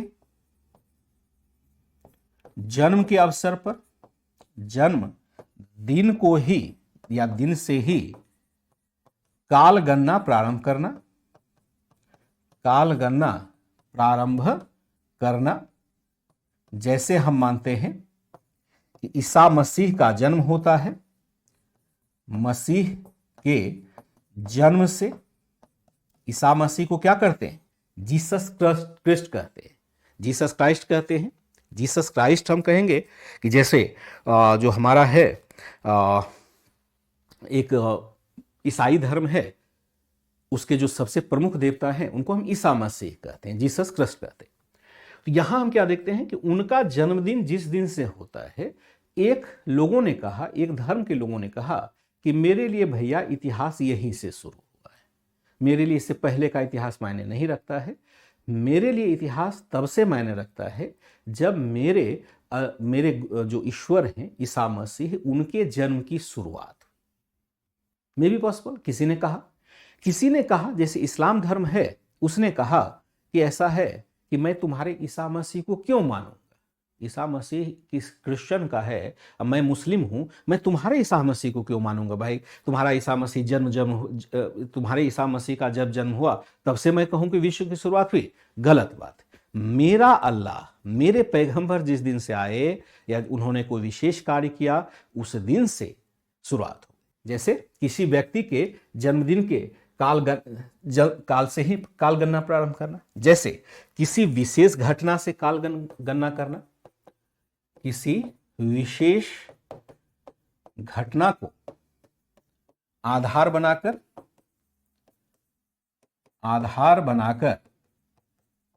काल गणना करना। और यहां हम ले सकते हैं उदाहरण, ले सकते हैं उदाहरण, क्या ले सकते हैं, उदाहरण को हम एग्जाम्पल में लिखेंगे, अंग्रेजी वाले को दिक्कत नहीं होगी। उदाहरण यहां ले सकते हैं कि पैगंबर मोहम्मद साहब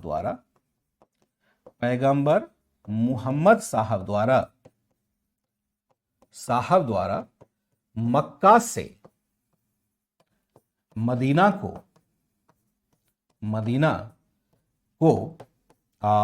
पलायन करना, या मदीना के हिजरत के दिन को, मदीना के हिजरत क्या होता है, पलायन होता है,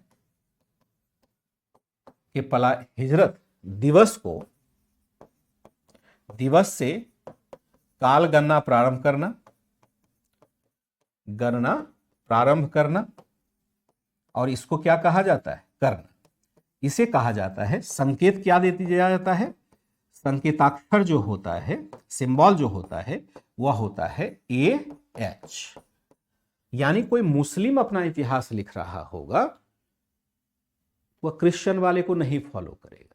अगर इस पर पीछे चले, जो इसका संकेत क्या होगा, ईसा मसीह के जन्म से, यहां हम कह देते हैं BC या AD। अब BC और AD का मतलब क्या है, मैं आगे बताता हूं। क्या कहा हमने कि प्रायः सभी प्रणालियां प्रणालियां किसी न किसी घटना से जुड़ी होती है। सभी प्रणालियां क्या होती है? किसी न किसी घटना से जुड़ी होती है। प्रणालियां किसी न किसी घटना से जुड़ी होती है। थोड़ा यहां गलत लिखा गया था, मैं फिर से लिख देता हूं। प्रणालियां किसी न किसी घटना से जुड़ी होती है। किसी व्यक्ति के जन्मदिन से ही काल गणना प्रारंभ करना, जैसे ईसाई धर्म वाला करता है, और उसके लिए लिखता है बीसी या एडी। बीसी और एडी का क्या मतलब है मैं बताऊंगा अभी। दूसरा कह दिया कि किसी विशेष घटना को आधार बनाकर काल गणना करना। उदाहरण है पैगंबर मोहम्मद साहब द्वारा मक्का से मदीना के हिजरत दिवस के से काल गणना करना। हिजरत क्या होता है कि पैगंबर मोहम्मद साहब का नाम सुना होगा शायद सभी बच्चों ने, जो इस्लाम धर्म को मानने वाले हैं वो तो जानते ही हैं, उनके लिए सबसे प्रमुख देवता हो जाएंगे अल्लाह के बाद। जो बच्चे इस्लाम धर्म से नहीं जानते हैं तो उनको जानकारी होनी चाहिए थी कि पैगंबर मतलब होता है दूत, दूत मतलब एम्बेसडर, और अल्लाह के मतलब जो अल्लाह के द्वारा जो उपदेशित की गई बातें हैं, अल्लाह के द्वारा जो मनुष्य के लिए कुछ बातें निर्धारित की गई है कि मनुष्य का जीवन कैसा होना चाहिए, तो अल्लाह की उन बातों को सुन करके जो सामान्य मनुष्य में उपदेश का प्रचार करते हैं उनको पैगंबर कहा जाता है। और पैगंबर मोहम्मद साहब का जन्म होता है मक्का के क्षेत्र में, और वहां से वो मदीना एक क्षेत्र है वहां पर पलायन करते हैं। दोनों क्षेत्र अभी सऊदी अरबिया में है वर्तमान में। तो उनके जीवन से चूंकि सबसे बड़े अल्लाह के बाद सबसे बड़े प्रमुख माने जाएंगे इस्लाम में पैगंबर मोहम्मद साहब, तो उनके जीवन के उस इंसिडेंट से कि जब उन्होंने मक्का को छोड़ करके मदीना प्रस्थान किया और मदीना जाकर के इस्लाम की स्थापना की, तब के दिन से माना जाता है कि विश्व की शुरुआत हुई। लेकिन सभी धर्मों की नज़र में नहीं। किस धर्म की नज़र में? इस्लाम धर्म की नज़र में। ईसाई मानता है ईसा मसीह के जन्म से हुआ, क्रिश्चियन मानता है कि ईसा मसीह के जन्म से हुआ, इस्लाम मानता है कि नहीं, जिस दिन से हमारे पैगंबर मोहम्मद साहब ने इस्लाम की स्थापना की तब से हुआ। तो फिर हिंदू वाला पीछे रह जाएगा। हिंदू कहेगा मैं तुम्हारा क्यों मानूंगा भाई, मैं अपना ले आऊंगा। फिर अनग ने कहा, जैसे एक और आधार इसमें बन जाता है, किसी राजा के विशेष विजय दिवस अथवा किसी राजा के शासन संभालने के दिन से, किसी राजा के शासन को संभालने के दिन से, जैसे हम करते हैं दिन से, जैसे हम क्या कर देते हैं दो है। जैसे विजय दिन अगर हम कहा जाए तो विजय दिन हम किसको कहते हैं? विजय दिन कहेंगे तो विक्रमादित्य की विजय, और यह होती है आपकी किस दिन होती है?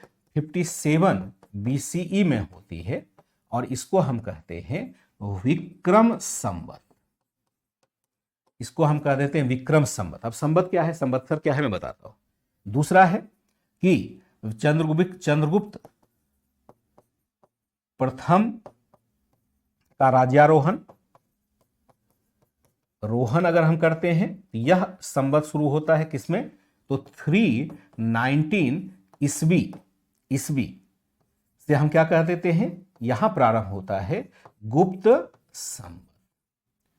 कुषाण शासक द्वारा प्रारंभ, कुषाण शासक की याद में एक संवत प्रारंभ होता है। यह संवत प्रारंभ होता है 78 ईस्वी, और यह होता है शक संवत। कहने का मतलब यह हुआ कि एक समान कभी काल गणना रहा ही नहीं। किसी भी प्रकार की काल गणना देखें तो अगर धार्मिक तौर पर देखें तो अलग अलग तरीके से है, अगर व्यक्ति के तौर पर देखें तो हर व्यक्ति ने अपने लिए संवत बनाने की शुरुआत की, कहा कि यहीं से काल गणना शुरुआत हुई।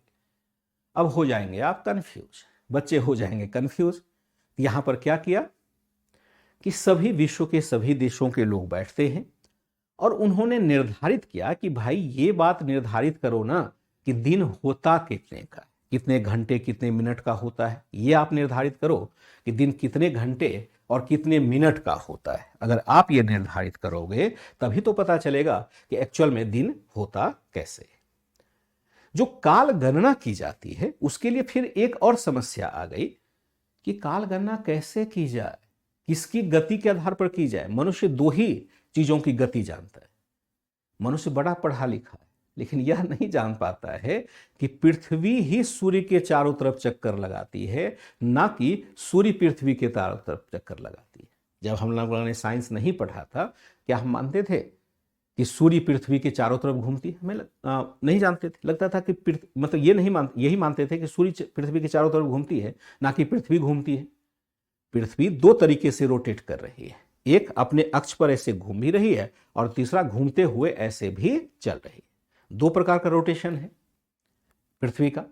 और सूर्य के हम चारों तरफ परिभ्रमण करते हैं। सूर्य के चारों तरफ कैसे करते हैं? तो ऐसे करते हैं। मान लो यहां हमने देखा सन है, सूरज है, सूरज बाबा को हमने बना दिया, और पृथ्वी कैसे घूर्णन करती है? तो इस रोटेशन में घूर्णन करती है, इस प्रकार से घूर्णन करती है, इस प्रकार से घूर्णन करती है। पृथ्वी हम क्या देखते हैं? इस प्रकार से घूर्णन करती है। लेकिन हमें पता ही नहीं होता था। हम बचपन में जब कहा जाता था कि पृथ्वी घूमती है चारों तरफ, विश्वास ही नहीं होता। अगर घूमती है तो हम गिर क्यों नहीं जाते? सवाल यह उत्पन्न होता है कि अगर पृथ्वी घूमती है तो हम नीचे क्यों नहीं गिर जाते? स्वाभाविक था, बचपन का सवाल है। लेकिन हकीकत है, जब हमने साइंस पढ़ा तो पता चला कि ये चीज घूमती है, यानी सूर्य के चारों तरफ ये घूमती है, और सूर्य के चारों तरफ घूमते हुए पृथ्वी भी अपने अक्ष पर घूमती चली जाती है।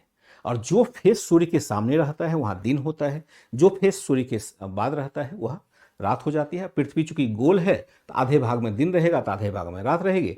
फिर ये ऐसे ऐसे घूमता जाएगा तो धीरे धीरे दिन रात होता जाएगा, कहीं दिन होगा कहीं रात होगा। ये जो समय की गणना हुई उसमें सूर्य की गति और चंद्रमा, दूसरा जो एक उपग्रह है अपना चंद्रमा, चंद्रमा भी हम प्रत्यक्ष देख पाते हैं। दो चीजों को हम आकाश में देख सकते हैं, एक सूर्य को बिना किसी सहायता के, और दूसरा हम देख सकते हैं चंद्रमा को। तो किसी ने कहा कि हमें सूर्य की गति के आधार पर, यानी सूर्य के चारों तरफ हम कैसे घूमते हैं उसके आधार पर काल गणना कीजिए। दूसरे ने कहा नहीं, हम सूर्य को नहीं मानते, हम चंद्रमा को मानते हैं। और उसने कहा कि मैं चंद्रमा कैसे, जैसे चंद्रमा में खास बात है, सूर्य तो आप देखेंगे सब दिन एक जैसा ही रहता है। सुबह देखेंगे थोड़ी लाल होती है और बाद में देखेंगे थोड़ा हॉट हो जाता है, फिर शाम तक जाते जाते लाल हो जाता है। ये साइंटिफिक रीजन है इसकी। लेकिन चंद्रमा के साथ जो मून है उसके साथ एक विशेष पद्धति देखते हैं। कभी चंद्रमा आधा रहेगा, कभी चंद्रमा पूरा हो जाएगा, कभी मून जो है आधा होता है, कभी ज्यादा होता है, बड़ा छोटा होते होते फिर एक दिन गायब हो जाता है अमावस्या के दिन, फिर एक दिन देखते हैं पूरा का पूरा प्रकट हो जाता है। लोगों ने कहा कि भाई सूर्य में कोई परिवर्तन नहीं है, असल परिवर्तन में है तो चंद्रमा में है, मून में है, इसलिए हमें मून को आधार बना करके समय की गणना की जानी चाहिए। अब विचारधारा तो विचारधारा है, अलग अलग प्रकार की विचारधारा उत्पन्न होती है। अब बड़ा भारी दोष हो गया कि किसको हम गणना के आधार बनाए। तो फाइनली दो प्रकार के कैलेंडर हमारे पास आ गए। यानी क्या हो गया कि कुषाण शासक की याद में, तो यहां हम क्या देखते हैं, आगे के क्रम में तिथि की गणना कैसे हो,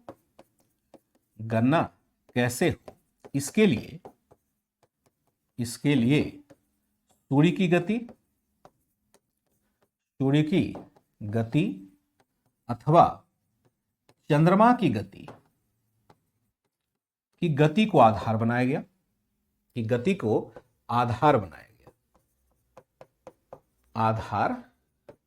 गया, कैसे बनाया गया? इस आधार पर दो कैलेंडर अस्तित्व में आए।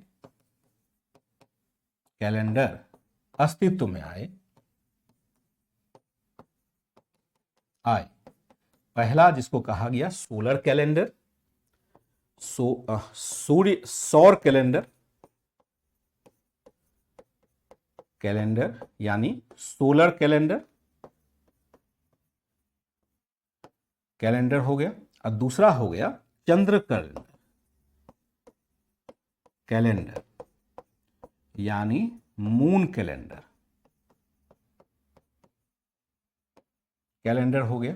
मूल कैलेंडर ये हो जाता है आपका 365 पॉइंट जो हो जाएगा, लगभग जो ये कैलेंडर होगा वह होगा 2425 डेज, 365.2425 डेज का डेज हो जाएगा 1 ईयर। इसको मान लिया गया, कहा गया कि जो सोलर कैलेंडर है वह 365 डेज का है। यह भी लगभग 365 ही है, यह भी 365 है, थोड़ा सा गणना में अंतर है। यह भी इतने का है, थोड़ा सा कम है शायद। चंद्र कैलेंडर जो बना हुआ है वो थोड़ा सा आप देखेंगे कि सूर्य कैलेंडर से थोड़ा सा अलग बना हुआ है, ठीक है। चंद्र कैलेंडर का जो दिन होता है वो अलग से हल्का सा बना होता है, उसके इसलिए सोलर और चंद्र वाले में थोड़ा सा हम लोग अंतर कर लेते हैं।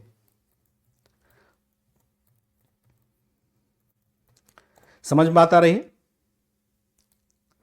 चंद्र कैलेंडर जो है उसमें दिवस की संख्या थोड़ी सी सूर्य कैलेंडर की तुलना में हल्की सी कम होती है। ये लगभग 354 या 355 दिन का होता है, 354 या 355 दिन का ही होता है, ध्यान रखिएगा। यहां 365 नहीं करिए, ये 355 डेज का ये होता है, डेज इन 1 ईयर हो जाएगा। ये कितना है? 11 दिन कम होता है, कम होता है। अब इस्लाम में देखिएगा, इस्लाम धर्म एक ऐसा धर्म है जो मून कैलेंडर को फॉलो करता है, चंद्र कैलेंडर को फॉलो करता है, सोलर कैलेंडर को फॉलो नहीं करता है।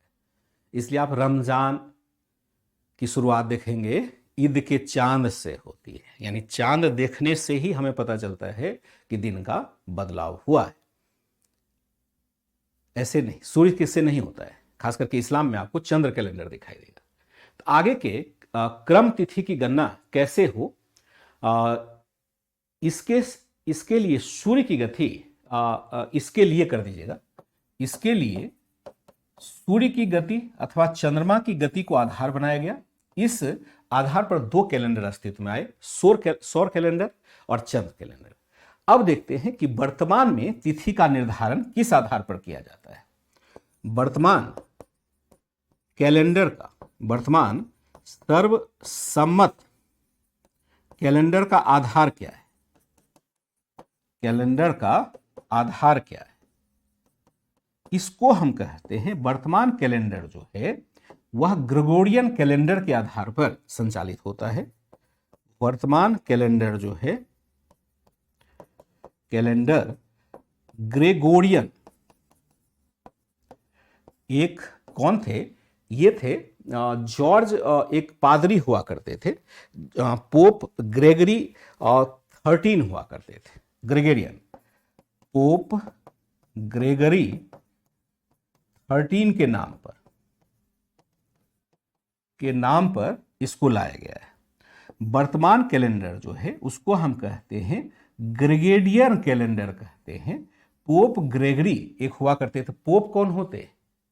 पोप होते हैं जो ईसाई धर्म है उसके जो सर्वोच्च धर्म गुरु होते हैं, उनको हम पोप कहते हैं। पोप, POP, वही पोप हुआ करते थे। कब हुआ करते थे? तो यहां हुआ करते थे लगभग 15 ईस्वी में हुआ करते थे, जो वर्तमान में हम देखते हैं AD लगभग 1582 के आसपास। कब अस्तित्व में आया?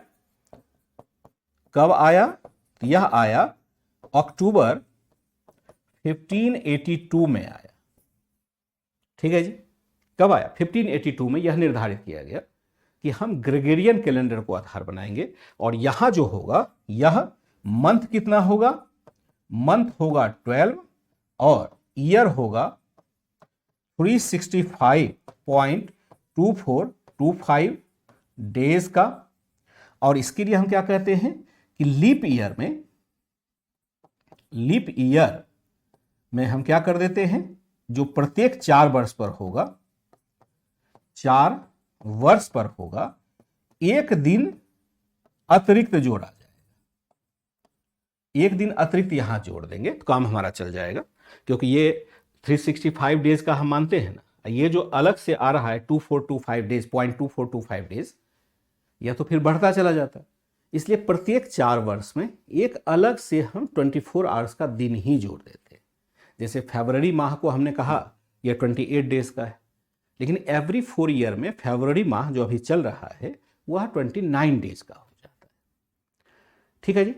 हमने देखा जो वर्तमान कैलेंडर का आधार है, वर्तमान कैलेंडर ग्रेगोरियन यानी पोप ग्रेगरी 13 के नाम पर इसे लिखा गया है। कब आया था अस्तित्व में?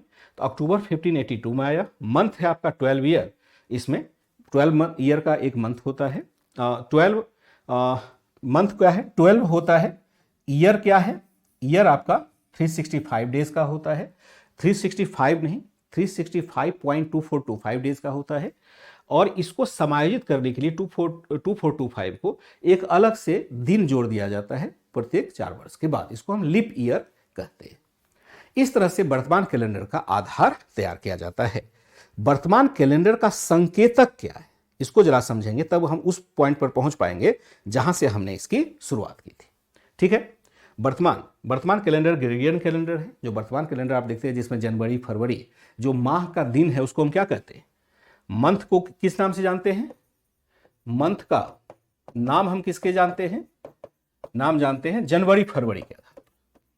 जनवरी फरवरी के आधार, फरवरी मार्च एक्सेट्रा हम देखते हैं। ETC में लिख देता हूं क्योंकि पूरा लिखने की जरूरत है नहीं। यहां मंथ का नाम जो है वह जनवरी फरवरी मार्च के आदि के होता है। 12 मंथ का 1 ईयर होता है। 1 ईयर में 365.2425 डेज होता है। 2425 को समायोजित करने के लिए एक अतिरिक्त दिन जोड़ा जाता है प्रत्येक 4 वर्ष के अंदर। ये 30, 31 और 28 दिनों का मंथ होता है। अब संकेतक क्या होता है? सिंबल क्या होता है? संकेतक, सिंबल। सिंबल क्या हो गया? यहां हो गया ग्रेगोरियन कैलेंडर में कैलेंडर का संकेतक, कैलेंडर चूंकि ईसा मसीह के, चूंकि ईसा धर्म का है, क्योंकि ईसाई धर्म से प्रभावित था, अतः इस कैलेंडर की शुरुआत को ईसा मसीह के जन्मदिन से माना गया। कि शुरुआत कब होती है? शुरुआत ईसा मसीह के जन्म से किया गया था। जन्म से या जन्म के आधार पर किया गया था। जन्म के आधार पर किया गया था और इसका संकेतक निम्न रूपेण रखा गया। संकेताक्षर, सिंबल ही कहेंगे, निम्न रूपेण रखा गया। कैसे हो गया? तो ईसा मसीह के जन्म से पहले यानी बिफोर क्या होगा? क्रिस्ट हो जाएगा। जो उसके पहले का काल होगा, जो ईसा मसीह है उसके जन्म से पहले का हम देखते हैं, बिफोर क्रिस्ट का देखते हैं, तो इसको हम क्या कह देते हैं? क्रिस्ट का देखें, इसको कह दिया गया शॉर्ट फॉर्म में BC कह दिया गया। बिफोर क्रिस्ट को क्या कह दिया? BC कह दिया। यानी ईसा मसीह के जन्म से पहले को हमने क्या कह दिया? बिफोर क्रिस्ट कह दिया। एक संकेत डाल दिया BC। ईसा मसीह के जन्म के पश्चात, इसको जन्म के पश्चात नहीं कहा गया, लिखा गया यहां पर एन्नो डोमिनी, और इसको कह दिया गया AD। क्या कह दिया? AD कह दिया। लेकिन यहां ध्यान रखने की जरूरत होगी, यहां दिक्कत क्या है कि 0 कहीं नहीं डाला गया। समझिएगा बात को। चूंकि यूरोप का प्रभाव रहा है हमारे इतिहास लेखन पर या कहीं पर भी, यूरोपीय लोगों ने क्या कर लिया कि अपने हिसाब से कैलेंडर बना दिया, और अन्य देश में चूंकि उनका शासन रहा था तो अन्य देश के लोगों ने भी उसको स्वीकार कर लिया। उन्होंने कहा कि भाई मेरे ईसा मसीह जिस दिन जन्म लेते हैं उसी दिन से पृथ्वी की शुरुआत होती है, दुनिया की शुरुआत होती है। उससे पहले की दुनिया थी ही नहीं, और थी तो अलग ही दुनिया थी, उसको हम नहीं मानते हैं। असल दुनिया की शुरुआत तब होती है जब ईसा मसीह का जन्म होता है। ईसा मसीह को हम जीसस क्रिस्ट कहते हैं। तो यहां इन्होंने संकेताक्षर क्या लिखा, ईसा मसीह के जन्म से पहले बिफोर क्रिस्ट को कह दिया उन्होंने BCE, और कह दिया ईसा मसीह के जन्म के पश्चात यानी एनो डोमिनी कहा, इसको कह दिया इन्होंने AD। एनो डोमिनी क्या है, एक लैटिन वर्ड है,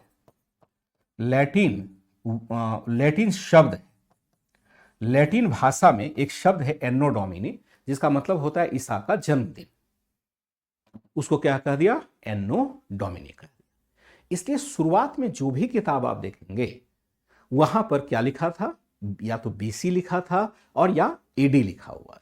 BC को हम क्या कह देते हैं, हिंदी रूपांतरण इसका क्या होता है, BC का जो हिंदी रूपांतरण होगा का हिंदी हो जाता है, वह हो जाता है ईसा पूर्व, ईसा पूर्व, और इसको हम कह देते हैं ईसवी पूर्व, पूर्व ऐसे भी कहीं लिख देते हैं।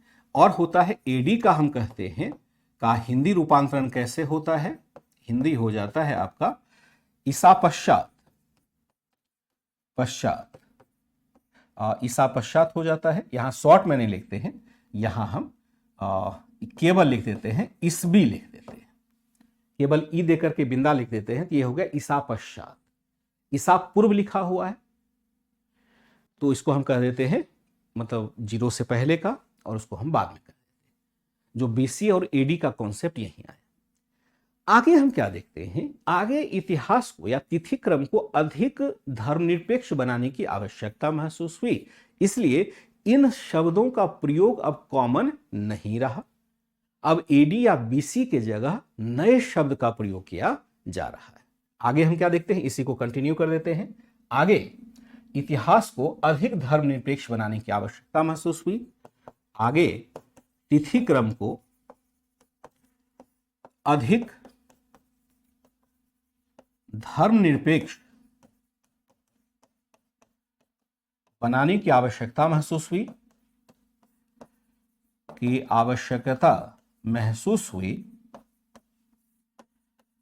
महसूस हुई। अतः तिथि क्रम का परिवर्तन किया गया, अतः संकेताक्षर का नया प्रयोग प्रारंभ होता है। संकेताक्षर का नया प्रयोग प्रारंभ हुआ। उदाहरण लेंगे, किस प्रकार का प्रयोग प्रारंभ होता है, प्रयोग प्रारंभ होता है BC के स्थान पर,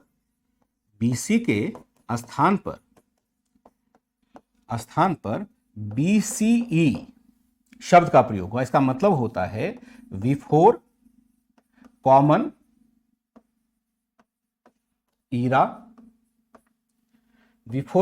ईरा, और AD के स्थान पर क्या होता है, AD के स्थान पर CE का प्रयोग, CE इसका मतलब होता है कॉमन ईरा। अब यही शब्द हमारे पास प्रचलन में है। अब BCE और AD नहीं, अब क्या है हमारे यहां जो है, अब आ गया है नया शब्द हमारे पास, वह आ गया BCE, एक शब्द आ गया, और दूसरा आ गया आपका CE। अब नया बुक देखेंगे तो आपको यह शब्द यहां लिखा हुआ मिलेगा। कंफ्यूज मत करना कि कहीं BC लिखा है, कहीं ईसा पूर्व लिखा है, कहीं AD लिखा है, कहीं CE लिखा है, ये कंफ्यूज मत करना। और हद तो तब हो गई जब अब नया NCERT लिखा गया, उसके जगह एक शब्द नया प्रयोग में लाया गया और उसको कहा गया संवत काल। उसको क्या कह दिया गया, उसको कहा दिया गया कि संवत काल। नया क्या थे, बिफोर द इसको कहा गया सामान्य संवत पूर्व। नया शब्द और हो गया, इसमें भी एक नया परिवर्तन आया है,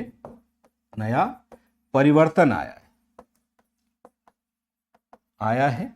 इसको कहा गया कि BCE को कह दिया गया, BCE के स्थान पर क्या कह दिया गया, सामान्य संवत पूर्व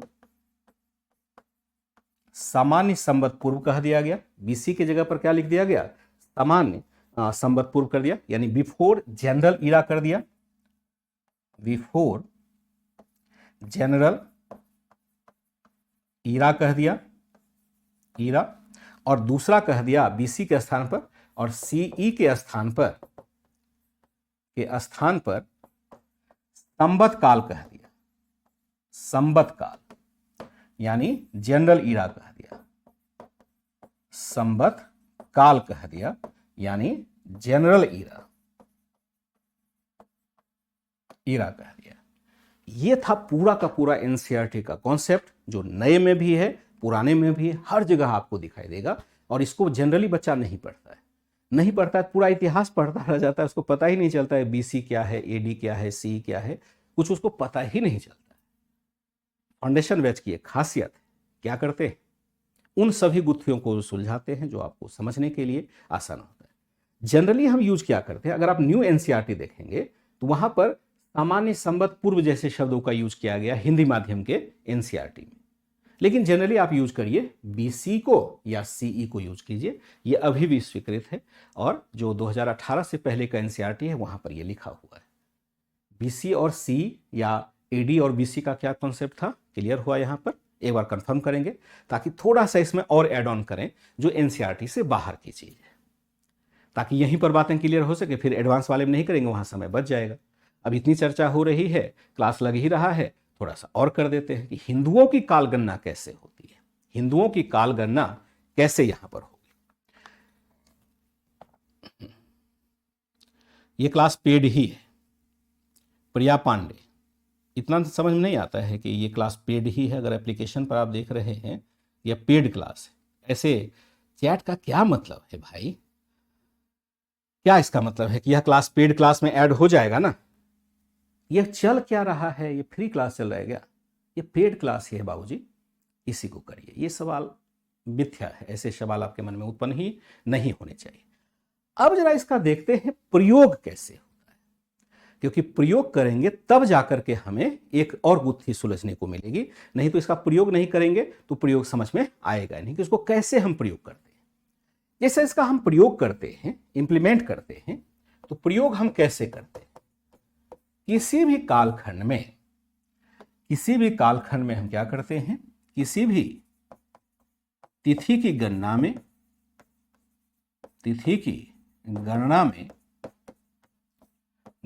में बीसीई या बीसीई तथा सीई का ध्यान रखना होता है, यहां ध्यान रखना होता है। सीई के तहत अगर हम गणना करते हैं, सीई के तहत यदि हम गणना करते हैं, काउंटिंग करते हैं तो यह क्या होता है, यह बढ़ता हुआ क्रम में दिखता है या बढ़ते हुए क्रम में दिखता है, शब्द हो जाएगा। यह क्या दिखता है, बढ़ते हुए क्रम में दिखता है। यह जो आपको दिखाई देगा यह बढ़ते हुए क्रम में दिखाई देगा, बढ़ते हुए क्रम में दिखाई देता है, जबकि बीसीई के तहत अगर गणना करते हैं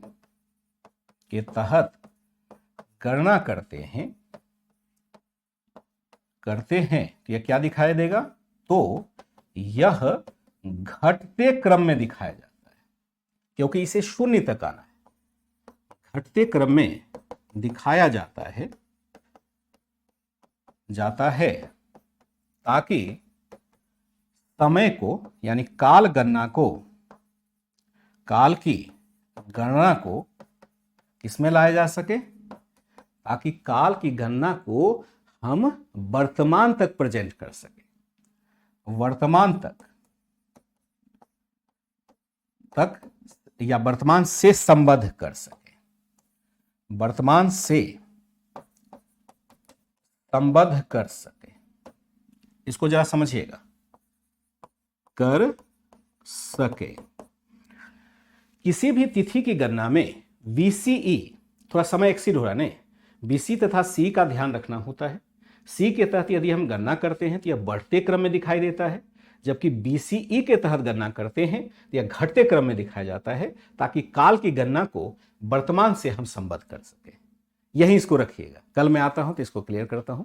चूंकि एक्सीड कर रहा है तो मैं चाहता हूं कि आधे घंटे का समय बीच में होता है, आप थोड़ा नाश्ता वास्ता कर लीजिए, क्योंकि 12 बजे से फिर क्लास आपकी शुरू हो जाएगी।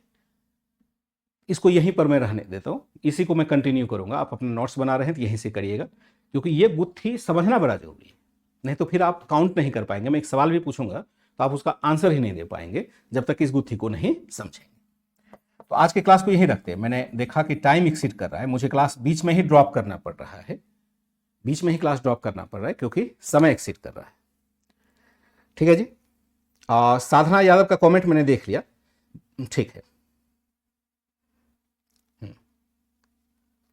रोहित जी, अगर शुरुआत से नहीं जुड़ेंगे तो आपको कुछ पता नहीं चलेगा। और मैं पहली बार ऐसा बच्चा देख रहा हूँ कि जो शायद उसको इंटरेस्ट नहीं लग रहा है, पता नहीं आप किस क्लास में है नहीं है, लेकिन आप यूपीएससी के लेवल की तैयारी कर रहे हैं, ये मैं आपको अश्योर करता हूँ। कौन सा टॉपिक चल रहा है, अगर कोई बच्चा क्लास खत्म होने के बाद ये पूछता है तो लगता है कि अपना ही सर नोच लो, क्योंकि जब भी क्लास की शुरुआत होती है सबसे पहले उसी की चर्चा की जाती है। आधे घंटे तक उसी की चर्चा की गई। रोहित बाबूजी प्रणाम। तो आपको करना क्या है, क्लास शुरू से देखना है, गंभीरता से देखना है, बीच में कुछ और काम नहीं करना है। आप एसएससी वगैरह की तैयारी आप नहीं कर रहे हैं इस क्लास के साथ, आप भारत के सबसे प्रतिष्ठित जॉब की तैयारी कर रहे हैं, तो अपनी भी प्रतिष्ठा तो बढ़ानी पड़ेगी ना, नहीं बढ़ानी पड़ेगी? क्या ऐसे ही हो जाएगी तैयारी, ऐसे ही सब लोग आईएएस बन जाएगा? जो अब मन आया वही आईएएस बन जाएगा? नहीं बनेगा। वही बनेगा जो सबसे बेहतर हो, चाहे वो इंजीनियर हो, डॉक्टर हो, कुछ भी कहीं ना, लेकिन वही बनेगा जो सर्वश्रेष्ठ होगा। और सर्वश्रेष्ठ बनने के लिए बाबूजी बहुत मेहनत करनी पड़ती है, ऐसे नहीं। आशा करता हूं कि मेरी बात को आप समझ पा रहे होंगे, मेरे बातों से जो गंभीरता नजर आ रही है वह समझ पा रहे होंगे। ठीक है जी, बढ़िया से करेंगे, इसी को कल कंटिन्यू करेंगे, क्योंकि ये सब बेसिक चीज है। थोड़ा शुरू में टाइम लगता है, लेकिन बाद में धीरे धीरे आप कंफर्ट हो जाएंगे, तेजी से आगे बढ़ता चला जाएगा। बात समझिएगा, क्योंकि मैं बता रहा हूं इतनी मेहनत करके, ये आप कहीं पर भी क्लास उठा करके देख लीजिए, नहीं मिलने वाला है, मतलब उपलब्ध ही नहीं है, ना किताब में है ना कहीं है। मैं मेहनत इसलिए कर रहा हूं ताकि आपका कॉन्सेप्ट अल्ट्रा क्लियर हो सके, कहीं कोई कठिनाई नहीं हो, क्योंकि इसी पर प्रश्न पूछा जाता है, आप रट करके जवाब दे देंगे आपका काम होगा नहीं। तो आज थोड़ा एक्सीड कर गया है टाइम, मैं ज़्यादा भाषण तो नहीं दूंगा। मैं जुड़ता हूं आपसे कल सुबह 10 बजे, और मेरी क्लास में 10 बजे का मतलब 10 बजे ही होता है, ये ध्यान रखिएगा। टाइम मैनेजमेंट हमें करने की आवश्यकता होती है। ठीक है बच्चे, कोई दिक्कत होती है तो मुझे ऑफलाइन कमेंट भेज दीजिएगा। मैं अभी अगर नहीं देख पाऊंगा, क्योंकि सभी बच्चों का कमेंट लेना मुश्किल होता है, तो आप मुझे ऑफलाइन कमेंट भेज दीजिएगा। आपके टेलीग्राम आईडी जुड़े होते हैं आपके कोर्स के साथ, उस पर क्लिक करके ज्वाइन करिए, और सभी टीचर्स के टेलीग्राम आईडी व्यक्तिगत तौर पर आपको प्राप्त हो जाते हैं। Bye and take care.